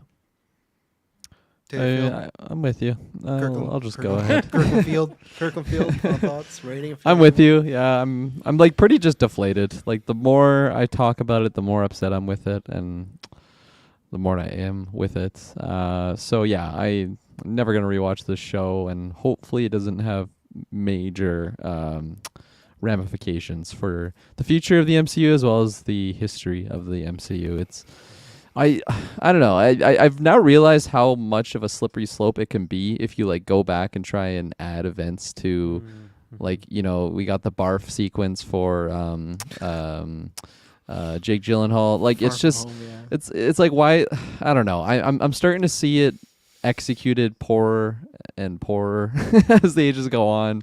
Just leave those things alone moving forward, hopefully. But really unimpressed with the finale. Overall show, like I can't give it a 0. There's definitely some things that I did like in here. Well, that's good. Savage. Can't give it a 0. Soften the blow a little bit. I want to see that review on their poster. Definitely can't give it a 0. Yeah. But I'm definitely failing this show. Yeah. So there you go. I think No number, just failing, just somewhere less than just a 5. big old F. Like let's say like a 2 right now. Oh my Yeah, god, 20%. Definitely, Holy definitely a 20%. 0. Yeah. That's I was gonna crazy. say, love I don't think I can't remember because I feel like did you fail Eternals or did you I think pass he it with did. me? I failed Eternals. No, you passed Okay, it. so this is, yeah. so this That is your was my second first failure as fail. well. Yeah, so this is your second fail, and I'll just piggyback. It's my second fail too. I'm gonna give it a 4 just because there's some stuff at the beginning of the season with Talos and Nick Fury I still liked. It could drop maybe more. I think about it, like because I'm trying to pull up more things I did like. I'd shoot There him were a some 3. moments. Yeah, I'm gonna go with Dylan instead of a 3. I just can't. You want I us to try talk to about think of some more things things to again? like. Think of Rhodey, Civil Yeah. War Think era. about Maria Hill. Because Maria Hill's it's- mom. Remember Maria Hill's mom? What happened to my daughter? You better make him pay. Didn't even kill that guy. This Nick guy. Fury's death face. Yeah. Yeah, and that's the problem when I thought about the things I liked, and I was going to list off some more, but the problem is they led to things that I just liked the idea or the pitch of it. I think that's what it is, where I like the pitch, and I bet in the room where they pitched me on it, I was like, oh, that's cool. And then once I got to the writing stage, it just feels like, and this happens a lot recently with some stuff, but it feels like a treatment and not a full script, you know? So yeah, I'll go 3. So that's it. Yeah, and it's like I said before, I put it below Ant-Man Quantumania. I can have more things I list there, regardless of what's going on in the real life. I did really enjoy Kang, where there's nothing I really enjoyed here. So yeah, fail on my new bottom, and that sucks. And 2, my number 1 or my bottom 1 and 2 are both coming from this year, and both from Phase 5. So that's not a great start crazy. for me in Phase 5. So hopefully Marvel's is great and everything. So Taylor, end us off here. What you giving this? And final thoughts. I am disappointed with the finale, but I'm not disappointed with some of the other things that they've done in the show. Well, yes, there's definitely some very lackluster writing components. I'm not there yet to fail it. I would give it a solid 50% though. Like I'm not failing it, but it's just not on an the- impressive like pass either. I think that No. the show has a lot of things that it needs to do to improve itself, but I did enjoy the majority of things, the espionage stuff, and I need more answers. I need a lot more answers for more questions that the show has presented, but yeah, it's just not a show I'm going to revisit at the end of the day, and it's not one I'm going to probably like rewatch with like my dad. Usually when he comes over, when I catch him up, when we watch Marvel shows, we watch Star Wars shows. But lately, the Marvel shows we've been kind of like not been very like You didn't show active your on dad trying She-Hulk, did you? not She-Hulk, not Moon That's fucked Knight. up. Like there's Show a 'em couple She-Hulk. that I haven't like gotten around to just showing them, and I think more or less it's just because Star Wars kind of just takes precedent over it at this point. I like the Star Wars shows more, but I hope I want something with a big like a good kicker. Give me Midnight Suns, Dark Avengers. Well, I don't think that'll be a show, so I think you're screwed there. I think your next shot you got is Loki, and because Agatha to me could go really anyway. I like Agatha the character. Echo, I still don't have faith in them dropping in one day. I think to me that tells me everything about that show. I could be wrong, but I just don't get why they're dropping binge style. And then what else we got coming up? I'm not counting the animated stuff because I actually have faith in the animated stuff. Ironheart soon. Yeah, that could be messy. I forget too. Ryan don't- Coogler. How much is he? He's like a producer on that. Or He's a something? producer, so that could help. But I would like it better if he was producer / writer, which maybe we'll learn. But Right. but yeah, that could help. So we'll see. And maybe Rhodes gonna be in there talking about being a fucking Skrull, and that might be the next time we see him. So, and is there any other show I'm missing? Daredevil. I have faith in Daredevil at least because it's 18 episodes. But it might be the reverse of. Except the rumor is now that apparently they are splitting the two. They're gonna do 9 and then right. 9. So I think at least with that having a lot of episodes, there's more time. But doesn't guarantee anything. So. Right. Well, there you go. I legitimately think this is the longest we've ever spent on a Disney Plus episode, and I think because this was almost like a come to Jesus for us with some MCU stuff, because we were hoping some stuff would go down and turn around, and it didn't. So, yeah, if you like what we do here, usually most time we're a bit more positive, sometimes we're not, but this was just a tough one. But yeah, we'll be back in October if it sticks for Loki, reviewing every episode. We'll be doing with Echo. We'll be back because we're fans of this. We want to love it. We want to be, hopefully the next time we're talking about the MCU Disney Plus shows, like, man, a couple, rough few years, but this one just knocked it out of the park. So be there for us with that. The next Disney Plus show we'll be reviewing is Ahsoka. Again, who knows with that one. And no matter what, it won't be boring. See ya.